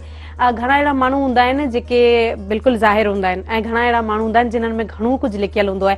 बहरहाल जेका आहे न, ही पहिरीं अहिड़ी गेस्ट आहिनि जिन्हनि जो लिकियल राज़ एतिरा मूं ज़ाहिर कया आहिनि मुंहिंजे प्रोग्राम में। मूंखे तमामु घणी ख़ुशी थी, ऐं माशाल्लाह यंग बि आहियो। त हाणे कहिड़ो असांजे व्यूअर्स खे मैसेज ॾियणु चाहींदा? मूंखे व्यूअर्स खे इहो मैसेज ॾियणु चाहींदसि त जीअं तव्हां ॾिसो था कोविड जो ज़मानो, ऐं हुनजे अलावा बि लाइफ जी तव्हांखे तॾहिं ख़बर पई आहे, हाणे त का ख़बर न आहे त लाइफ कॾहिं बि ख़तमु थी सघे थी। त तव्हां जेतिरनि माण्हुनि सां रहो था, हिकिड़े सुठे काइंडनेस ॾेखारियो, ॿियनि सां सुठो कयो, ऐं ख़ुशि रहो, ॿियनि खे ॿियनि जी ख़ुशी लाइ कुझु कयो, पाण उन मां ख़ुशी हासिलु कयो, न की उन्हनि मां हसद कयो, न की उन मां तव्हां कंपेयर कयो। तव्हां पंहिंजे पाण खे अहिड़ो ठाहियो जेको तव्हां उन क़ाबिल थियो, त तव्हां माण्हुनि खे ॾेखारे सघो त हा मां बि हीअ शइ कई आहे, रोल मॉडल थियो हुननि लाइ। तमामु बहितरीनु। प्यार करणु जेको आहे उहो सवलो हूंदो आहे, पर नफ़रत करणु ॾाढी ॾुखी आहे। जुनैद साहब, कहिड़ो मैसेज ॾियणु चाहींदासीं व्यूअर्स खे? अॼु काफ़ी फ़लसफ़े वारी कचेरी पई। मैसेज इहो आहे, पंहिंजो ख़्यालु रखो, पंहिंजो जो प्यारनि जो ख़्यालु रखो सुठे तरीक़े सां। ऐं फिटनेस त घणी ॻाल्हि ॿोलती आहे, पाण फिट रखो, फिट रहंदव त पंहिंजो लाइफ सुठी गुज़रंदी। बिल्कुलु भाई, थैंक यू सभिनी जो, तव्हांजो, मुर्तज़ा साहब जो, सभिनी जो, मेहरान TV जो। Thank you so much. असां प्रोग्राम में असांखे ॾाढी ख़ुशी थी। जुनैद साहब सां त अॻे बि 1-2 प्रोग्राम्स कया आहिनि, ऐं अॼु जेको आहे न 4 प्रोग्राम हुयो आई थिंक। त ॾाढी सुठी कचहरी थी, पर मशल सां जेको पहिरियों प्रोग्राम हुयो पर ॾाढो सुठो रहियो, ऐं ॾाढा सुठा मैसेजिस, ऐं ॾाढी सुठी ॻाल्हि ॿोल, ऐं असांजे व्यूअर्स आहिनि यकीनन हुन मां कुझु पिरायो हूंदो। थैंक यू सो मच मशल, हमारे प्रोग्राम में आया। नाज़रीन, उम्मीद आहे त घणो कुझु अव्हां सिखियो हूंदो, हासिल कयो हूंदो। जेके असांजा गेस्ट हुया जेका, ऐं नयूं ॻाल्हियूं थियूं, उहे ॻाल्हियूं थियूं जेके अव्हां अगरि उन्हनि खे गेन कयो था, अगरि उहो पंहिंजी लाइफ में अव्हां आणियो था, त तव्हांजी ज़िंदगी यकीनन बहितर खां बहितर थी सघे थी। नाज़रीन, वरी नई सुबह सां नवनि महिमाननि सां अव्हां साम्हूं हाज़िर थींदासीं। तेसिताईं ज़ोया बलोच ऐं पूरी टीम खे ॾींदा इजाज़त। अल्लाह हाफ़िज़।